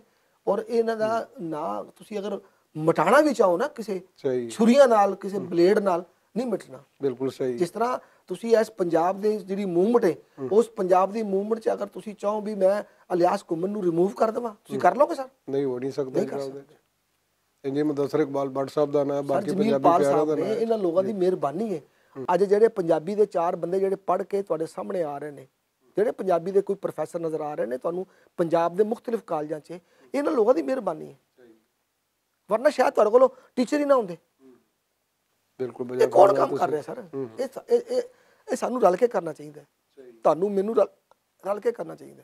ਔਰ ਸਿਰਫ ਤਨਖਾਹ ਲੈਣ ਵਾਸਤੇ ਨੌਕਰੀ ਜਿਹੜੀ ਨਾ ਜੀ, ਉਹ ਤਬਾਹੀ ਵੱਲ ਜਾਂਦੀ ਹੈ। ਜਦੋਂ ਤੱਕ ਇੱਕ ਬੰਦੇ ਦੀ ਅੰਦਰੋਂ ਨਹੀਂ ਉੱਠਦਾ, ਇੱਕ ਬੰਦਾ ਅੰਦਰੋਂ ਨਹੀਂ ਕਹਿੰਦਾ ਯਾਰ ਨਹੀਂ ਮੈਂ ਜਿਹੜਾ ਨਾ ਮੈਂ ਖਿਦਮਤ ਕਰਨੀ ਹੈ, ਔਰ ਤੁਸੀਂ ਉਹਨੂੰ ਨੌਕਰੀ ਦੇ ਕੇ ਵੇਖੋ, ਉਹ ਆਪਣੀ ਜਾਨ ਤੋਂ ਵੱਧ ਕੰਮ ਕਰਕੇ ਦਿਖਾਏਗਾ ਤੁਹਾਨੂੰ। ਅਲਮੀਆ ਵੀ ਹੈ ਨਾ ਕਿ ਸਾਡੇ ਹਾਂ ਜਿਹੜਾ ਉਹ ਤਾਲੀਮ ਨੂੰ ਇਲਮ ਸਮਝ ਲਿਆ ਗਿਆ ਹੈ, ਜਦ ਕਿ ਇਲਮ ਹੋਰ ਚੀਜ਼ ਹੈ, ਤਾਲੀਮ ਹੋਰ ਚੀਜ਼ ਹੈ। ਰਵਾਇਤੀ ਤਾਲੀਮ ਜਿਹੜੀ ਹੈ ਉਹ ਕਦੇ ਵੀ ਸਮਾਜ ਨੂੰ ਚੇਂਜ ਨਹੀਂ ਕਰ ਸਕਦੀ, ਸ਼ਊਰ ਤੇ ਦੇ ਸਕਦੀ ਹੈ ਲਫ਼ਜ਼ਾਂ ਦੀ ਜਾਣਕਾਰੀ ਦਾ ਜਾਂ ਬਾਕੀ ਚੀਜ਼ਾਂ ਦਾ, ਲੇਕਿਨ ਜਦ ਤੱਕ ਇਲਮ ਜਿਹੜਾ ਹੈ ਉਹਦੇ ਸ਼ਾਮਲ ਨਹੀਂ ਹੁੰਦਾ, ਉਸ ਵੇਲੇ ਤੱਕ ਉਹ ਤਾਲੀਮ ਵੀ ਬੇਮਾਨੀ ਹੈ। ਸਾਡਾ ਜਿਹੜਾ ਸਿਲੇਬਸ ਹੈ, ਤੁਸੀਂ ਉਹਦੇ 'ਚ ਵੇਖੋ ਕਿ ਪੰਜਾਬ ਦੇ ਬਾਰੇ ਵਿੱਚ ਕੁਝ ਵੀ ਨਹੀਂ। ਤੁਸੀਂ ਇਸ ਚੀਜ਼ ਨੂੰ ਕਿਸ ਵਾਲੇ ਨਾਲ ਦੇਖਦੇ ਹੋ? ਸਰ ਮੈਂ ਕਹਿੰਦਾ ਪੰਜਾਬ ਦੇ ਉੱਤੇ ਅਗਰ ਕੋਈ ਕੰਮ ਕਰਕੇ ਗਏ ਨਾ ਜੀ, ਉਹ ਆਸਿਫ ਖਾਨ ਸਾਹਿਬ ਕਰ ਗਏ ਨੇ, ਜਿਨ੍ਹਾਂ ਨੇ ਜ਼ਿਲ੍ਹਿਆਂ ਦੀ ਤਾਰੀਖ ਨੂੰ ਮੁਰਤਬ ਕੀਤਾ। ਕਿਆ ਆਸਿਫ ਖਾਨ ਸਾਹਿਬ ਤੋਂ ਬਾਅਦ ਇਹਨੂੰ ਕੰਮ ਨੂੰ ਅਗਾ ਨਹੀਂ ਸੀ ਜਾਣਾ ਚਾਹੀਦਾ? ਜਾਣਾ ਚਾਹੀਦਾ ਸੀ ਬਿਲਕੁਲ। ਜਿਹੜਾ ਪੰਜਾਬ ਦੇ ਸਾਰੇ ਜ਼ਿਲ੍ਹਿਆਂ ਤੇ ਉਹਨੂੰ ਫੈਲਣਾ ਚਾਹੀਦਾ ਸੀ। ਸਰ ਜ਼ਿਲ੍ਹਿਆਂ, ਮੈਂ ਕਹਿੰਦਾ ਅਗਰ ਤਹਿਸੀਲਾਂ 'ਚ ਕੋਈ ਕੰਮ ਚੰਗਾ ਹੋ ਰਿਹਾ ਤੇ ਉਹਨੂੰ ਵੀ ਕੁਲੈਕਟ ਕੀਤਾ ਜਾਵੇ। ਉੱਥੇ ਦੇ ਜਿਹੜੇ ਐਸੇ ਜਿਹੜੇ ਸ਼ਾਇਰ ਅਦੀਬ ਨੇ ਜਿਹੜੇ ਆਪਣੀ ਮੌਤ ਮਰ ਗਏ ਨੇ, ਜਿਨ੍ਹਾਂ ਕੋਲ ਇੰਨੇ ਪੈਸੇ ਹੀ ਨਹੀਂ ਗਏ ਕਿ ਉਹ ਆਪਣੀ ਕਿਤਾਬ ਛਪਵਾ ਸਕਣ, ਕਈ ਐਸੇ ਬੰਦੇ ਨਹੀਂ ਗਏ। ਉਹ ਸਾਰੀ ਜ਼ਿੰਦਗੀ ਜਿਹੜਾ ਉਹ ਆਪਣੇ ਕੰਮ ਕਰਦੇ ਰਹੇ ਨੇ, ਆਪਣੇ ਖੂਨ ਸਾੜਦੇ ਰਹੇ ਨੇ, ਔਰ ਉਸ ਤੋਂ ਬਾਅਦ ਉਹ ਵਿਚਾਰਿਆਂ ਕੋਲ ਇੰਨੀ ਹਿੰਮਤ ਹੀ ਨਹੀਂ ਗਈ ਕਿ ਆਪਣੀ ਕਿਤਾਬ ਲੈ ਆਉਣ ਮਾਰਕੀਟ 'ਚ। ਕੋਈ ਹੋਰ ਗੱਲ ਤੁਸੀਂ ਜਿਹੜੇ ਸਾਡੇ ਸੁਣਨ ਵਾਲਿਆਂ ਨੂੰ, ਵੇਖਣ ਵਾਲਿਆਂ ਨੂੰ ਜਿਹੜਾ ਉਹਨਾਂ ਤੱਕ ਪਹੁੰਚਾਉਣਾ ਚਾਹੁੰਦੇ ਹੋ? ਗੱਲ ਤੇ ਮੈਂ ਸੁਣਨ ਵਾਲਿਆਂ ਨੂੰ ਹੀ ਕਹਾਂਗਾ ਕਿ ਜਿਹੜਾ ਬੰਦਾ ਵੀ ਜਿਹਦੀ ਵੀ ਮਾਂ ਬੋਲੀ ਜ਼ੁਬਾਨ ਹੈ, ਜ਼ਰੂਰੀ ਨਹੀਂ ਪੰਜਾਬੀ ਹੋਵੇ, ਜਿਹਦੀ ਵੀ ਕੋਈ ਮਾਂ ਬੋਲੀ ਜ਼ੁਬਾਨ ਹੈ, ਉਹ ਆਪਣੀ ਮਾਂ ਬੋਲੀ ਦੀ ਸੇਵਾ, ਉਹਦੀ ਖਿਦਮਤ ਇੰਝ ਕਰ ਸਕਦਾ ਹੈ ਕਿ ਉਹ ਆਪਣੇ ਘਰਾਂ ਦੇ ਵਿੱਚ, ਆਪਣੇ ਆਲ ਦੁਆਲ ਜਿੱਥੇ ਵੱਸਦਾ, ਉਹ ਆਪਣੀ ਜ਼ੁਬਾਨ ਦਾ ਜਿਹੜਾ ਨਾ ਪਹਿਰਾ ਦੇਵੇ, ਆਪਣੀ ਸਕਾਫਤ ਨੂੰ ਘਰੋਂ ਨਾ ਜਾਣ ਦੇਵੇ, ਆਪਣੀ ਰਹਿਤਲ ਨੂੰ ਆਪਣੇ ਘਰਾਂ 'ਚੋਂ ਨਾ ਜਾਣ ਦੇਣ। ਜਿਵੇਂ ਤੁਸੀਂ ਅੱਜ ਵੇਖਿਆ ਹੋਣਾ ਕਿ ਜਿਸ ਵੇਲੇ ਭੱਟ ਸਾਹਿਬ ਨੇ ਉਹ ਬੋਲੀ ਲਿਆਂਦੀ, ਤੇ ਇਹ ਜਿਹੜੇ ਬਰਗਰ ਖਾਣ ਵਾਲੇ ਲੋਕ ਨੇ ਉਹਨਾਂ ਨੂੰ ਕੀ ਪਤਾ ਬੋਲੀ ਕੀ ਸ਼ੈ ਹੈ। ਇਹ ਰਹਿਤਲ ਦੀਆਂ ਚੀਜ਼ਾਂ ਨੇ। ਸਾਡੇ ਖਾਣੇ, ਸਾਡੀ ਰਹਿਤਲ ਬਰਗਰ ਸ਼ਵਾਰਮਾ ਨਹੀਂ ਗਾ, ਸਾਡੀ ਰਹਿਤਲ ਹੈ ਉਹ ਸਾਗ ਹੈ, ਸਾਡੀ ਰਹਿਤਲ ਇੱਥੇ ਦੀ ਜਿਹੜੀ ਨਾ ਲੋਕਲ ਜਿਹੜੀ ਨਾ ਖੁਰਾਕ ਹੈ ਉਹ ਹੈ। ਤੁਸੀਂ ਤਹਿਸੀਲ ਦੇ ਨਾਂ ਤੋਂ ਪਰਚਾ ਵੀ ਕੱਢਦੇ ਹੋ, ਤੁਸੀਂ ਤਹਿਸੀਲ TV ਦੇ ਬਾਨੀ ਵੀ ਹੋ, ਤੇ ਤੁਸੀਂ ਜਿਹੜੀ ਪਰਚਾਕਾਰੀ ਕਰ ਰਹੇ ਹੋ ਤੇ ਇਹਦਾ ਕੀ ਰਿਸਪੌਂਸ ਤੁਹਾਨੂੰ ਨਜ਼ਰ ਆਉਂਦਾ ਹੈ ਕਿ ਆਇਆ ਲੋਕਾਂ ਤੱਕ ਗੱਲ ਪਹੁੰਚਦੀ ਹੈ, ਲੋਕ ਪੜ੍ਹਦੇ ਨੇ ਜਾਂ ਸਿਰਫ ਸ਼ੈਲਫਾਂ ਦੀ ਨਜ਼ਰ ਹੋ ਜਾਂਦੀਆਂ ਨੇ ਨਹੀਂ ਸਾਰਾ ਸਰ ਕੁਝ? ਨਹੀਂ, ਮੈਂ ਜਿਹੜਾ ਕਰ ਰਿਹਾ ਨਾ, ਮੈਂ ਜਿੰਨੇ ਪਰਚੇ ਮੈਂ ਛਾਪੇ ਨੇ ਤੇ ਜਿੰਨੇ ਅਰਸੇ ਤੋਂ ਮੈਂ ਪੰਜਾਬੀ ਦਾ ਪਰਚਾ ਛਾਪ ਰਿਹਾ, ਮੈਂ ਕਿਤਾਬਾਂ ਛਾਪ ਸਕਦਾ ਸੀ, ਲੇਕਿਨ ਮੈਂ ਉਹਦੇ ਵਿੱਚ ਕੀ ਕਰਨਾ, ਆਪਣੇ ਇਲਾਕੇ ਦੇ ਲੋਕ ਜਿਹੜੇ ਨੇ ਨਾ ਉਹਨਾਂ ਨੂੰ ਮੈਂ ਪ੍ਰਮੋਟ ਕਰਨਾ, ਜਿਨ੍ਹਾਂ ਨੂੰ ਕੋਈ ਨਹੀਂ ਛਾਪਦਾ ਉਹਨਾਂ ਦੀ ਸ਼ਾਇਰੀ ਛਾਪਣਾ, ਔਰ ਮੈਂ ਛਾਪ ਕੇ ਉਹਨੂੰ ਮੈਂ ਤਕਸੀਮ ਕਰ ਦੇਣਾ ਮੁਖਤਲਿਫ ਲਾਇਬ੍ਰੇਰੀਆਂ 'ਚ, ਮੁਖਤਲਿਫ ਅਦਾਰਿਆਂ 'ਚ ਦੇ ਦਿੰਦਾ ਮੈਂ, ਠੀਕ ਹੈ ਨਾ। ਹੋ ਸਕਦਾ ਮੈਂ ਨਹੀਂ ਹੋਵਾਂਗਾ, ਕੋਈ ਬੰਦਾ ਉਹਦੇ ਵਿੱਚੋਂ ਕਿਸੇ ਦੀ ਤਲਾਸ਼ 'ਚ ਨਿਕਲ ਆਉਂਦਾ, ਕੋਈ ਕਹਿੰਦਾ ਯਾਰ ਆਸ਼ਕ ਅੰਜਮ ਵੀ ਚਿਸ਼ਤੀਆਂ 'ਚ ਹੁੰਦਾ ਸੀ, ਲੇਕਿਨ ਉਹਦੀ ਕਿਤਾਬ ਹੈ।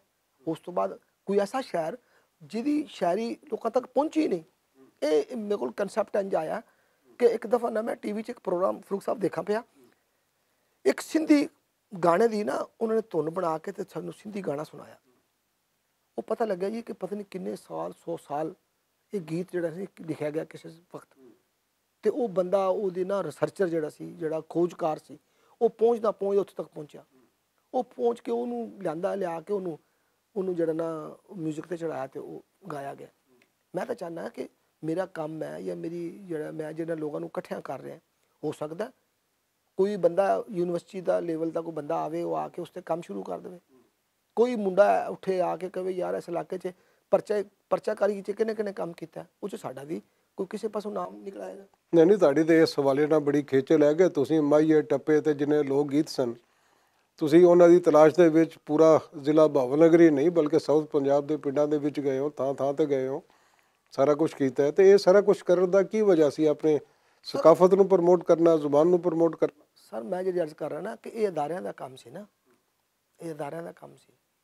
ਇਹ ਅਦਾਰਿਆਂ ਨੇ ਜਦੋਂ ਨਹੀਂ ਕੀਤਾ ਤੇ ਫਿਰ ਕਿਸੇ ਨੇ ਤਾਂ ਕਰਨਾ ਹੀ ਹੈ ਨਾ, ਕਿਸੇ ਨੇ ਤਾਂ ਕਰਨਾ ਸਰ। ਇਹ ਯੂਨੀਵਰਸਿਟੀਆਂ ਦਾ ਕੰਮ ਸੀ, ਇਹ ਉੱਥੇ ਦੇ ਜਿਹੜੇ ਯੂਨੀਵਰਸਿਟੀਆਂ ਦੇ, ਅਗਰ ਪੰਜਾਬੀ ਸੁਣੋ, ਜਿਹੜੀ ਮੈਂ ਬਾਰ-ਬਾਰ ਪੰਜਾਬੀ ਦੀ ਗੱਲ ਕਰ ਰਿਹਾ, ਅਗਰ ਪੰਜਾਬੀ ਦਾ ਸ਼ੋਭਾ ਨਹੀਂ ਹੋਏਗਾ ਤੇ ਉਹਦਾ ਥੀਸਿਸ ਕਿਹਨੂੰ ਦੇਣਗੇ? ਉਹ ਕਿਹਨੇ ਖੋਜ ਕਰਨੀ ਹੈ? ਬਹਾਵਲਪੁਰ ਜ਼ਿਲ੍ਹੇ ਦੀ ਉਹ ਕਹਿੰਦਾ ਜੀ ਪੰਜਾਬੀ ਦੀ ਇੱਥੇ ਖੋਜ ਕਰੋ, ਇੱਥੇ ਦੀ ਬੋਲੀਆਂ ਕੱਢ ਕੇ ਲਿਆਓ। ਜਦੋਂ ਇੱਕ ਅਦਾਰੇ ਦੇ ਵਿੱਚ ਸਬਜੈਕਟ ਹੀ ਨਹੀਂ ਪੜ੍ਹਾਇਆ ਜਾਂਦਾ, ਤੁਹਾਡਾ ਕੀ ਖਿਆਲ ਹੈ ਕਿ ਜਿਹੜਾ ਪੰਜਾਬ ਯੂਨੀਵਰਸਿਟੀ ਦਾ ਸਟੂਡੈਂਟ ਉੱਥੇ ਜਾਏਗਾ? ਅਗਰ ਜਾਏਗਾ ਵੀ ਤੇ ਉਹ ਪੂਰੀ ਮਾਲੂਮਾਤ ਨਹੀਂ ਲੈ ਸਕਦਾ, ਉਹ ਪੂਰਾ ਕੰਮ ਕਰ ਹੀ ਨਹੀਂ ਸਕਦਾ ਜਿਹੜਾ ਉੱਥੇ ਦਾ ਬੰਦਾ ਰਹਿਣ ਵਾਲਾ ਕਰ ਸਕਦਾ। ਉਹਨੇ ਅੱਜ ਕੱਲ੍ਹ ਇੱਕ ਸਿਲਸਿਲਾ ਚੱਲ ਰਿਹਾ ਪੰਜਾਬ ਨੂੰ ਤਕਸੀਮ ਕਰਨ ਦਾ, ਤੇ ਉਹਦੇ ਲਈ ਹਥਿਆਰ ਇਹ ਬਣਾਇਆ ਗਿਆ ਹੈ ਕਿ ਉਹਨੂੰ ਲਹਿਜਿਆਂ ਦੀ ਬੁਨਿਆਦ 'ਤੇ ਤਕਸੀਮ ਕਰਤਾ ਜਾਏ। ਤੁਹਾਡਾ ਕੀ ਖਿਆਲ ਹੈ ਕਿ ਹਿੰਦਕੋ ਜਾਂ ਸਰਾਇਕੀ ਜਿਹੜੀ ਹੈ ਇਹ ਕੋਈ ਵੱਖਰੀਆਂ ਜ਼ੁਬਾਨਾਂ ਨੇ ਜਾਂ ਪੰਜਾਬੀ ਜ਼ੁਬਾਨ ਦੇ ਲਹਿਜੇ ਨੇ? ਸਰ ਅਗਰ ਵੇਖਿਆ ਜਾਵੇ ਨਾ ਤੇ ਇਹ ਜਿਵੇਂ ਮਿਸਾਲ ਦੇ ਤੌਰ 'ਤੇ ਮੇਰੇ ਘਰ ਦੇ ਵਿੱਚ ਬੋਲੀ ਜਾਂਦੀ ਹਰਿਆਣਵੀ ਜ਼ੁਬਾਨ। ਮੇਰੇ ਨਾ ਬੜੇ ਜਿਹੜੇ ਮੇਰੀ ਫੁੱਫੀਆਂ, ਮੇਰੇ ਤਾਏ ਚਾਚੇ, ਸਾਡੇ ਘਰ 'ਚ ਹਰਿਆਣਵੀ ਜ਼ੁਬਾਨ ਬੋਲੀ ਜਾਂਦੀ ਹੈ। ਹੁਣ ਮੈਂ ਉੱਠ ਕੇ ਕਹਾਂ ਕਿ ਹਰਿਆਣਵੀ ਜ਼ੁਬਾਨ ਜਿਹੜੀ ਨਾ ਅਲੱਗ ਜ਼ੁਬਾਨ ਹੈ, ਜਦ ਕਿ ਪੰਜਾਬੀ ਦਾ ਇੱਕ ਲਹਿਜਾ ਹੈ। ਬਿਲਕੁਲ ਸਹੀ ਹੈ। ਬਦਾ ਕੋ ਜੀ ਹਿੰਦੀ ਦਾ ਅੰਗ ਜ਼ਿਆਦਾ, ਜਿਹੜਾ ਉਹਦਾ ਹਿੰਦੀ ਦਾ ਅੰਗ ਜ਼ਿਆਦਾ, ਵਰਨਾ ਹੈ ਪੰਜਾਬੀ ਦਾ ਲਹਿਜਾ ਜਿਹੜਾ। ਸਰ ਉਹ ਹਿੰਦੀ ਇਸ ਵਾਸਤੇ ਹੈ ਕਿ ਇਹ ਜ਼ੁਬਾਨ ਹੀ ਉਧਰ ਦੀ ਹੈ ਨਾ, ਉੱਥੋਂ ਆਏ ਨਾ ਲੋਕ ਸਾਰੇ, ਬਠਿੰਡਾ, ਉਸ ਤੋਂ ਬਾਅਦ ਬੀਕਾਨੇਰ, ਹਰਿਆਣਾ, ਉੱਧਰੋਂ ਹਰਿਆਣਾ ਤੋਂ ਉੱਠ ਕੇ ਆਏ ਨਾ ਲੋਕ, ਇਹ ਉਹਨਾਂ ਦੀ ਜ਼ੁਬਾਨ ਹੈ, ਰਾਜਸਥਾਨ ਦੀ ਜ਼ੁਬਾਨ ਹੈ। ਹੁਣ ਉਹ ਥੋੜੇ ਵਕਫੇ 'ਤੇ ਜਾਓ ਤੇ ਜ਼ੁਬਾਨ ਦੇ ਉਹਨਾਂ ਦੇ ਲਫ਼ਜ਼ ਬਦਲ ਗਏ, ਉਹਨਾਂ ਦੇ ਥੋੜ੍ਹਾ ਜਿਹਾ ਬੋਲਣ ਦਾ ਤਰੀਕੇਕਾਰ ਬਦਲ ਗਿਆ। ਹੁਣ ਮੇਰੇ ਘਰ ਦੇ ਵਿੱਚ ਮੇਰੀ ਫੁੱਫੀ ਤਾਈ ਸੀ ਨਾ, ਉਹ ਵੀ ਹਰਿਆਣਵੀ ਬੋਲਦੇ ਨੇ, ਤੇ ਜਿਹੜੇ ਮੇਰੇ ਸਸੁਰਾਲ ਵਾਲੇ ਉਹ ਵੀ ਹਰਿਆਣਵੀ ਬੋਲਦੇ ਨੇ। ਉਹਨਾਂ ਦੇ ਜ਼ਮੀਨ ਅਸਮਾਨ ਦਾ ਫਰਕ ਹੈ ਬੋਲਣ ਦੇ ਵਿੱਚ। ਹੁਣ ਮੈਂ ਕਹਾਂ ਕਿ ਉਹ ਜ਼ੁਬਾਨ ਵੱਖਰੀ ਹੈ, ਇਹ ਜ਼ੁਬਾਨ ਵੱਖਰੀ ਹੈ, ਇਹ ਨਹੀਂ ਹੋ ਸਕਦਾ ਇਸ ਤਰ੍ਹਾਂ। ਤੁਸੀਂ ਲਹਿਜੇ ਨੂੰ ਤੁਸੀਂ ਕਵਰ ਕਰੋ। ਤੁਸੀਂ ਆਪਣੇ ਜਿੰਨੇ ਛੋਟੇ ਘਰ ਬਣਾਉਂਦੇ ਜਾਓਗੇ, ਜਿੰਨੇ ਤੁਸੀਂ ਉਹਨੂੰ ਕਲੋਜ਼ ਕਰਦੇ ਜਾਓਗੇ, ਤੁਹਾਡੀ ਤਾਕਤ ਖਤਮ ਹੁੰਦੀ ਜਾਏਗੀ। ਤੁਸੀਂ ਜ਼ੁਬਾਨ ਦੀ ਗੱਲ ਨਹੀਂ ਹੈ। ਤੁਸੀਂ ਵੇਖੋ ਜਿਸ ਘਰ ਦੇ ਵਿੱਚ ਅਗਰ 5 ਪੁੱਤਰ ਰਹਿੰਦੇ ਨੇ ਨਾ ਸਰ, ਇੱਕ ਘਰ 'ਚ 5 ਪੁੱਤਰ ਰਹਿੰਦੇ ਨੇ, ਔਰ ਉਹ 5 ਪੁੱਤਰ ਇੱਕੋ ਘਰ 'ਚ ਰਹਿੰਦੇ ਨੇ, ਇੱਕੋ ਛਾਂ ਥੱਲੇ ਰਹਿੰਦੇ ਨੇ, ਇੱਕੋ ਹਵੇਲੀ 'ਚ ਰਹਿੰਦੇ ਨੇ, ਤੇ ਮਹੱਲੇ 'ਚ ਤੁਹਾਡੇ ਨਾਲ ਕੋਈ ਬੰਦਾ ਅੱਡਾ ਨਹੀਂ ਲਾਉਂਦਾ। ਜਦੋਂ ਉਹ ਹਵੇਲੀ ਵਿਕ ਕੇ ਜਦੋਂ ਕੁਆਟਰਾਂ 'ਚ ਆ ਜਾਏਗੀ ਨਾ, ਫਲੈਟਾਂ 'ਚ ਆ ਜਾਏਗੀ, ਤੁਹਾਨੂੰ ਹਰ ਬੰਦਾ ਤੁਹਾਡੇ 'ਤੇ ਅਗਰ ਉਹ ਪਾਲੇਗਾ। ਦਰਅਸਲ ਜਿਹੜੀ ਜ਼ੁਬਾਨ ਨੂੰ ਜਿਹੜਾ ਇਹ ਤੁਸੀਂ ਕਹਿ ਰਹੇ ਹੋ ਨਾ, ਇਹ ਲਹਿਜੇ ਨੇ ਜਾਂ ਇਹ ਖਤਮ ਕਰ ਦਿਓ ਜਾਂ ਇੰਝ ਕਰ ਦਿਓ, ਦਰਅਸਲ ਉਹ ਵਜ੍ਹਾ ਇਹ ਕਿ ਸਾਡੀ ਜਿਹੜੀ ਇੱਕ ਤਾਕਤ ਹੈ ਨਾ ਪੰਜਾਬ ਦੀ, ਉਹ ਪੰਜਾਬ ਨੂੰ ਤਾਕਤ ਨੂੰ ਕਮਜ਼ੋਰ ਕਰਨਾ ਹੈ। ਯਾਨੀ ਉਹਨਾਂ ਲਹਿਜਿਆਂ ਨੂੰ ਪ੍ਰਮੋਟ ਕਰਨਾ ਜਾਂ ਉਹਨਾਂ ਨੂੰ ਵੱਖਰੀ ਜ਼ੁਬਾਨ ਕਰਾਰ ਦੇਣਾ ਜਿਹੜਾ ਉਹ ਗਲਤ ਹੈ, ਜਿਹੜਾ ਉਹਦੇ 'ਚ ਹੈ। ਕਿਉਂਕਿ ਮੇਨ ਸਟਰੀਮ ਦੇ ਵਿੱਚ ਵੇਖਿਆ ਜਾਏ ਤਾਂ ਪੰਜਾਬੀ ਜ਼ੁਬਾਨ ਦੇ 36 ਤੋਂ ਵੱਧ ਐਸੇ ਲਹਿਜੇ ਨੇ ਜਿਨ੍ਹਾਂ ਦੇ ਬੋਲਣ ਵਾਲੇ ਕਰੋੜਾਂ ਦੇ ਵਿੱਚ ਨੇ ਜਿਹੜਾ। ਤੇ ਪੰਜਾਬੀ ਜ਼ੁਬਾਨ ਦੀ ਬੜ੍ਹੋਤਰੀ ਲਈ ਤੁਹਾਡੇ ਜ਼ਿਹਨ ਦੇ ਵਿੱਚ ਕੋਈ ਆਈਡੀਆਜ਼ ਫਾਰੂਕ ਵਗੈਰਾ? ਸਾਹਿਬ ਮੈਨੂੰ ਦੱਸੋ ਕਿ ਜਿਹੜਾ ਬਾਬਾ ਫਰੀਦ ਦੀ ਜ਼ੁਬਾਨ ਹੈ, ਬਾਬੇ ਫਰੀਦ ਦੀ ਜ਼ੁਬਾਨ ਦੇ ਵਿੱਚ ਵੀ ਸਰਾਇਕੀ ਲਫ਼ਜ਼ ਨੇ, ਤੁਸੀਂ ਉਹਨੂੰ ਕੀ ਕਹੋਗੇ? ਜਾਂ ਖਾਜਾ ਫਰੀਦ ਦੀ ਜਿਹੜੀ ਜ਼ੁਬਾਨ ਹੈ ਉਹਦੇ ਵਿੱਚ ਜਿਹੜੇ ਲਫ਼ਜ਼ ਇਸਤੇਮਾਲ ਹੋਏ ਨੇ ਉਹ ਆਮ ਅਸੀਂ ਵੀ ਇੱਥੇ ਲਾਹੌਰ ਦੇ ਵਿੱਚ ਵੀ ਇਸਤੇਮਾਲ ਹੁੰਦੇ ਨੇ, ਆ ਤੁਹਾਡੇ ਨਾਲ ਕਸੂਰ ਵੀ ਇਸਤੇਮਾਲ ਹੁੰਦੇ ਨੇ, ਮੇਰੇ ਇਲਾਕੇ 'ਚ ਵੀ ਇਸਤੇਮਾਲ ਹੁੰਦੇ ਨੇ। ਗੱਲ ਇਹ ਹੈ ਕਿ ਇਹ ਤਾਂ ਤੁਹਾਡਾ ਇਲਮ ਹੈ ਨਾ ਜੀ। ਹੁਣ ਜਿਹੜੀ ਪੁਰਾਣੀਆਂ ਜ਼ੁਬਾਨਾਂ ਨੇ ਉਸ ਵਕਤ ਤਾਲੀਮ ਦਿੱਤੀ ਜਾਂਦੀ ਸੀ ਮਦਰਸੇ ਦੇ ਵਿੱਚ, ਮਦਰਸੇ ਦੀ ਤਾਲੀਮ ਸੀ। ਮਦਰਸੇ 'ਚ ਅਰਬੀ ਵੀ ਪੜ੍ਹਾਈ ਜਾਂਦੀ ਸੀ, ਫਾਰਸੀ ਵੀ ਪੜ੍ਹਾਈ ਜਾਂਦੀ ਸੀ, ਸੰਸਕ੍ਰਿਤ ਵੀ ਪੜ੍ਹਾਈ ਜਾਂਦੀ ਸੀ, ਤੇ ਉੱਥੇ ਦੀ ਮੁਕਾਮੀ ਜ਼ੁਬਾਨ ਵੀ ਪੜ੍ਹਾਈ ਜਾਂਦੀ ਸੀ। ਇੱਕ ਬੰਦਾ ਜਦੋਂ 4-5 ਜ਼ੁਬਾਨਾਂ ਪੜ੍ਹੇਗਾ, ਜਦੋਂ ਉਹ ਆਪਣੇ ਇਲਮ ਦਾ ਜਦੋਂ ਉਹਨੇ ਇਜ਼ਹਾਰ ਕਰਨਾ ਹੈ ਤਾਂ ਉਹ ਕਿਸੇ ਨਾ ਕਿਸੇ ਪਾਸੇ ਤੋਂ ਉਹ ਲਫ਼ਜ਼ ਆਉਣਗੇ ਨਾ, ਉਹਦਾ ਇਲਮ ਦਾ ਪਤਾ ਚੱਲੇਗਾ। ਅਸੀਂ ਕਹੀਏ ਨਹੀਂ ਜੀ ਇਹਨੇ ਇੱਥੇ ਐਸ ਲਕੀਰ ਲਾ ਦਿਓ ਇੱਥੋਂ ਅੱਗੇ ਨਾ ਜਾਏ, ਤੇ ਫਿਰ ਕੀ ਹੋਏਗਾ? ਤੁਸੀਂ ਜਿਹੜੀ ਪੁਰਾਣੀ ਸ਼ਾਇਰੀ ਹੈ ਅਸਾਤਜ਼ਾ ਦੀ, ਉਰਦੂ ਦੀ ਸ਼ਾਇਰੀ ਹੈ, ਜਾਂ ਜਿਹੜੇ ਸਾਡੇ ਸੂਫੀ ਸ਼ਾਇਰ ਨੇ ਉਹਨਾਂ ਦੀ ਕਲਾਮ ਪੜ੍ਹੋਗਾ ਉਹ 'ਚ ਤੁਹਾਨੂੰ ਬਾਜ਼ ਦਫਾ ਉਸ ਜ਼ੁਬਾਨ ਦੇ ਤਸ਼ਰੀਹ ਵਾਸਤੇ ਤੁਹਾਨੂੰ ਡਿਕਸ਼ਨਰੀ ਵੇਖਣੀ ਪੈਂਦੀ ਹੈ। ਉਹਦੀ ਵਜ੍ਹਾ ਕੀ ਹੈ ਕਿ ਉਹਨਾਂ ਜ਼ੁਬਾਨਾਂ ਦੇ ਵਿੱਚ ਮੁਖਤਲਿਫ ਜ਼ੁਬਾਨਾਂ ਦੇ ਜਿਹੜੇ ਨਾ ਅਲਫਾਜ਼ ਨੇ, ਅਰਬੀ ਦੇ, ਫਾਰਸੀ ਦੇ ਅਲਫਾਜ਼ ਨੇ, ਉਹਨਾਂ ਦੀ ਤਰਕੀਬਾਂ ਨੇ, ਸ਼ੇਰਾਂ ਦੇ ਵਿੱਚ ਤਰਕੀਬਾਂ ਨੇ, ਤੇ ਉਹਨੂੰ ਜਦੋਂ ਤੁਸੀਂ ਉਹਨੂੰ ਨਿਕਲੋਗੇ ਤੇ ਫਿਰ ਲਾਜ਼ਮੀ ਗੱਲ ਹੈ ਕਿ ਉਹ ਤੁਹਾਨੂੰ ਪਤਾ ਚੱਲੇਗਾ ਕਿ ਜ਼ੁਬਾਨ ਕਿਤਨੀ ਰਿਚ ਹੈ, ਇਹ ਕਿਤਨੀ ਕਮਜ਼ੋਰ ਹੈ। ਅਸੀਂ ਤਾਂ ਉਹਨੂੰ ਕਮਜ਼ੋਰ, ਆਪਣੀ ਜ਼ੁਬਾਨ ਨੂੰ ਆਪ ਕਮਜ਼ੋਰ ਕਰ ਰਹੇ ਹਾਂ। ਅਸੀਂ ਉਹਨੂੰ ਕਮਜ਼ੋਰ ਮਹਿਦੂਦ ਕਰਕੇ ਵੀ ਇਹਨੂੰ ਜਨਾਬ ਭਾਵਲ ਨਗਰ ਤੱਕ ਰੱਖਣ ਦਿਓ, ਇਹਨੂੰ ਜਨਾਬ ਸਾਹੀਵਾਲ ਤੋਂ ਅੱਗੇ ਨਾ ਟੱਪੇ, ਇਹ ਕੀ ਗੱਲ ਹੋਈ ਯਾਰ? ਯਾਨੀ ਫਿਰ ਇਸ ਦੇ ਹਿਸਾਬ ਨਾਲ ਵੇਖਿਆ ਜਾਏ ਤੇ ਪੰਜਾਬ ਦੁਸ਼ਮਣੀ ਪੰਜਾਬੀ ਆਪ ਕਰ ਰਹੇ ਨੇ ਜਿਹੜਾ। ਨਹੀਂ, ਦੁਸ਼ਮਣੀ ਦੀ ਨਾ ਗੱਲ ਕਰੋ ਤੁਸੀਂ, ਦੁਸ਼ਮਣੀ ਦੀ ਗੱਲ ਕੋਈ ਨਹੀਂ ਗੀ। ਇਹ ਸਾਡੇ ਜਿਹੜਾ ਪੰਜਾਬ ਦਾ ਜਿਹੜਾ ਨਾ ਦਾਨਿਸ਼ਵਰ ਜਾਂ ਪੰਜਾਬ ਦਾ ਜਿਹੜਾ ਉਹ ਵਿਚਾਰਾ ਮਾਸੂਮ ਹੈ, ਉਹਨੂੰ ਪਤਾ ਹੀ ਨਹੀਂ ਹੈ ਕਿ ਇਹ ਜਿਹੜੇ ਲਹਿਜੇ ਦੀ ਗੱਲ ਕਰਕੇ ਜਾਂ ਦੂਸਰੀ ਗੱਲ ਕਰਕੇ ਉਹਨਾਂ ਦੇ ਮਕਾਸਦ ਕੀ ਨੇ। ਇਹ ਸਿਆਸੀ ਗੱਲ ਹੈ ਸਰ, ਇਹ ਜਿਹੜੀ ਤੁਸੀਂ ਗੱਲ ਕਰ ਰਹੇ ਹੋ ਨਾ, ਇਹ ਸਿਆਸੀ ਜਿਹੜਾ ਨਾ ਇਹ ਗੱਲ ਹੈਗੀ ਹੈ। ਯਾਨੀ ਇਹਦੇ ਨਾਲ ਫਿਰ ਅੱਗੇ ਸਿਰਫ ਸਿਆਸੀ ਗੱਲ ਨਹੀਂ ਹੈ, ਮਾਸ਼ੀ ਖੋਹ ਲੁੱਟ ਵੀ ਇਹਦੇ ਪਿੱਛੇ ਹੀ ਸ਼ਾਮਲ ਹੈ ਜਿਹੜਾ ਉਹਦੇ ਵਿੱਚ, ਸ਼ਾਇਦ ਕਹਿ ਸਕਦੇ ਹੋ ਤੁਸੀਂ। ਉਹਦੀ ਵਜ੍ਹਾ ਹੈ ਕਿ ਜਦੋਂ ਤੁਸੀਂ ਉਸ ਇੱਥੇ ਹੁਣ ਤੁਸੀਂ ਆਸੇ ਪਾਸੇ ਜਾਓ, ਇੱਥੇ ਦਾ ਕਿੰਨਾ ਬਾਹਰ ਦਾ ਜਿਹੜਾ ਨਾ ਉਹ ਅਫਗਾਨਿਸਤਾਨ ਤੋਂ ਜਾਂ ਪਸ਼ਾਵਰ ਤੋਂ ਕਿੰਨਾ ਪਠਾਨ ਆ ਕੇ ਰਹਿ ਰਹੇ, ਅਗਰ ਉਹ ਅੱਜ ਤੋਂ ਕੋਈ 10 ਸਾਲ 50 ਸਾਲ ਬਾਅਦ ਉਹ ਪੰਜਾਬੀ ਸਾਡੇ ਲਹਿਜੇ 'ਚ ਬੋਲਣ ਲੱਗ ਜਾਏ, ਫਿਰ ਅਸੀਂ ਉਹਨੂੰ ਕੀ ਕਵਾਂਗੇ? ਯਾਨੀ ਵੇਲੇ ਦੇ ਨਾਲ ਨਾਲ ਸ਼ਨਾਖਤ ਮਿਟ ਜਾਂਦੀ ਹੈ, ਨਵੀਂ ਸ਼ਨਾਖਤ ਜਿਹੜੀ ਉਹਦਾ ਰੰਗ ਚੜ ਜਾਂਦਾ ਜਿਹੜਾ ਉਹਦੇ 'ਚ। ਲੇਕਿਨ ਵਜ੍ਹਾ ਇਹ ਕਿ ਇਹ ਵੈਸੇ ਤੁਹਾਡੀ ਇਹ ਗੱਲ ਵੀ ਸ਼ਾਇਦ ਬਿਹਤਰ, ਕਿਸੇ ਹੱਦ ਤੱਕ ਬਿਹਤਰ ਹੈ ਕਿ ਜਦੋਂ ਜ਼ੁਬਾਨ ਦੇ ਉੱਤੇ ਜਦੋਂ ਹਮਲਾ ਹੋਏਗਾ ਤਾਂ ਸਾਡੇ ਮੁਆਸ਼ੀ ਮਸਾਇਲ ਵੀ ਪੈਦਾ ਹੋਣਗੇ। ਅਸੀਂ ਯਾਨੀ ਕਿ ਕਮਜ਼ੋਰ ਹੋਵਾਂਗੇ, ਅਸੀਂ ਮਾਲੀ ਤੌਰ ਤੇ ਵੀ ਕਮਜ਼ੋਰ ਹੋਵਾਂਗੇ। ਔਰ ਇਹ ਵੀ ਮੇਰਾ ਖਿਆਲ ਇੱਕ ਕਾਰਨ ਹੈ ਕਿ ਅਸੀਂ ਜ਼ੁਬਾਨ ਨੂੰ ਸੰਭਾਲ ਲਈਏ, ਅਸੀਂ ਆਪਣੇ ਆਪ ਨੂੰ ਸੰਭਾਲ ਲਈਏ ਤਾਂ ਕਿ ਅਸੀਂ ਮੁਆਸ਼ੀ ਤੌਰ ਤੇ ਵੀ ਮਜ਼ਬੂਤ ਹੋ ਜਾਈਏ। ਔਰ ਅਸੀਂ ਜਿਹੜਾ ਨਾ ਅਸੀਂ ਆਪਣੇ ਵਿਰਸਾ ਵੀ, ਅਸੀਂ ਜਿਹੜਾ ਆਪਣੇ ਬਜ਼ੁਰਗਾਂ ਦਾ ਵਿਰਸਾ ਜਿਹੜਾ ਨਾ ਉਹਨੂੰ ਅਸੀਂ ਸੰਭਾਲ ਲਈਏ। ਇਹ ਬਹੁਤ ਜ਼ਰੂਰੀ ਹੈ ਸਰ। ਵਿਰਸੇ ਨੂੰ ਸੰਭਾਲਣ ਵਾਸਤੇ ਸਾਨੂੰ ਸਭ ਨੂੰ ਜਿਹੜਾ ਨਾ ਇਹਦੇ ਉੱਤੇ ਬਗੈਰ ਕਿਸੇ ਲਾਲਚ ਤੋਂ, ਬਗੈਰ ਲੋਭ ਤੋਂ ਸਾਨੂੰ ਜਿਹੜਾ ਨਾ ਉਹ ਕੰਮ ਕਰਨਾ ਪਵੇਗਾ। ਫਿਰ ਜਾ ਕੇ ਜਿਹੜਾ ਨਾ ਉਹ ਅਸੀਂ, ਮੇਰਾ ਖਿਆਲ ਆ ਕਿ ਅਸੀਂ ਆਪਣੇ ਬਜ਼ੁਰਗਾਂ ਦਾ ਜਿਹੜਾ ਨਾ ਰੂਹ ਨੂੰ ਅਸੀਂ ਜਿਹੜਾ ਨਾ ਤਸਕੀਨ ਪਹੁੰਚ ਸਕਦੀ ਹੈ। ਤੇ ਫਿਰ ਕਿਉਂ ਨਾ ਪੈਂਡੇ ਚਟਣ ਤਲੀਆਂ ਦੇ ਵਿੱਚੋਂ ਤੁਸੀਂ ਕੋਈ ਸ਼ੇਰ ਜਾਂ ਕੋਈ ਨਜ਼ਮ ਜਿਹੜੀ ਹੈ ਉਹ ਭੁਲੇਖਾ ਟੀਵੀ ਦੇ ਚਾਹਣ ਵਾਲਿਆਂ ਨੂੰ ਤੁਸੀਂ ਸੁਣਾ ਦਿਓ? ਕਿਉਂ ਨਹੀਂ ਜੀ, ਇਹ ਮੇਰੇ ਲਈ ਆਜ਼ਾਦ ਹੋਏਗਾ ਕਿ ਮੇਰਾ ਤਾਂ ਕਲਾਮ ਜਿਹੜਾ ਨਾ ਜੀ ਉਹ ਭੁਲੇਖਾ ਟੀਵੀ ਨੇ ਮਹਿਫੂਜ਼ ਕਰ ਲੈਣਾ। ਮੈਂ ਰਵਾਂ ਨਾ ਰਵਾਂ, ਮੇਰਾ ਕਲਾਮ ਤਾਂ ਨਹੀਂ, ਰੱਬ ਤੁਹਾਨੂੰ ਹਯਾਤੀ ਦੇਵੇ। ਤੁਹਾਡੇ ਦੇ ਗੀਤ ਵੀ ਅੱਜ ਕੱਲ੍ਹ ਬੜੇ ਮਕਬੂਲ ਹੋ ਰਹੇ ਨੇ। ਇਸੇ ਤਰ੍ਹਾਂ ਦੀ ਇੱਕ ਗਜ਼ਲ ਤੁਹਾਨੂੰ ਸੁਣਾਉਣਾ ਕਿ ਅੱਟੀ ਦੇ ਮੁੱਲ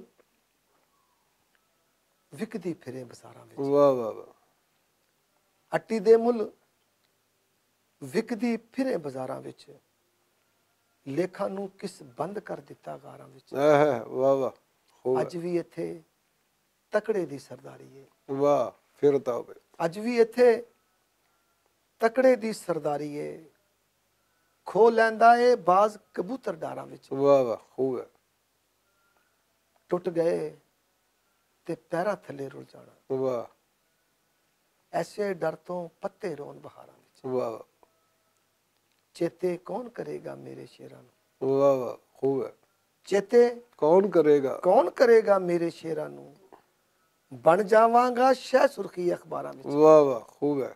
ਵਾਹ ਵਾਹ, ਬੜੀ ਬਣ ਜਾਵਾਂਗਾ ਸ਼ਹਿ ਸੁਰਖੀ ਅਖਬਾਰਾਂ ਵਿੱਚ ਜਿੱਥੇ ਵੀ ਮੈਂ ਦੀਵੇ ਬਲਦੇ ਵੇਖੇ ਨੇ, ਵਾਹ ਮਰਦੇ ਨਹੀਂ ਉਹ ਜਿਉਂਦੇ ਰਹਿਣ ਮਜ਼ਾਰਾਂ ਵਿੱਚ। ਵਾਹ ਵਾਹ, ਖੂਬ ਹੈ, ਔਰ ਹੱਕ ਦੀ ਖਾਤਰ ਜਿਹੜੇ ਵੀ ਸੱਚ ਬੋਲਦੇ ਨੇ, ਵਾਹ ਕਮਰ ਉਹੀ ਮਨਸੂਰ ਬਣਨ ਸਰਦਾਰਾ। ਵਾਹ ਵਾਹ, ਖੂਬ ਹੈ। ਮਿਹਰਬਾਨੀ, ਤੁਹਾਡਾ ਬਹੁਤ ਬਹੁਤ ਸ਼ੁਕਰੀਆ, ਤੁਸੀਂ ਭੁਲੇਖਾ ਟੀਵੀ ਦੇ ਸਟੂਡੀਓ ਵਿੱਚ ਤਸ਼ਰੀਫ ਲਿਆਏ। ਮੈਂ ਤਾਂ ਤੁਹਾਡਾ ਇਹ ਸ਼ੁਕਰੀਆ ਅਦਾ ਕਰਾਂਗਾ ਫਾਰੂਕ ਸਾਹਿਬ, ਤੁਸੀਂ ਮੈਨੂੰ ਮੌਕਾ ਦਿੱਤਾ। ਔਰ ਮੈਂ ਭੱਟ ਸਾਹਿਬ ਦਾ ਬੇਹੱਦ ਮਸ਼ਕੂਰ ਹਾਂ ਕਿ ਜਿਹੜੇ ਪੰਜਾਬੀ ਜ਼ੁਬਾਨ ਦਾ ਕੰਮ ਕਰ ਰਹੇ ਨੇ।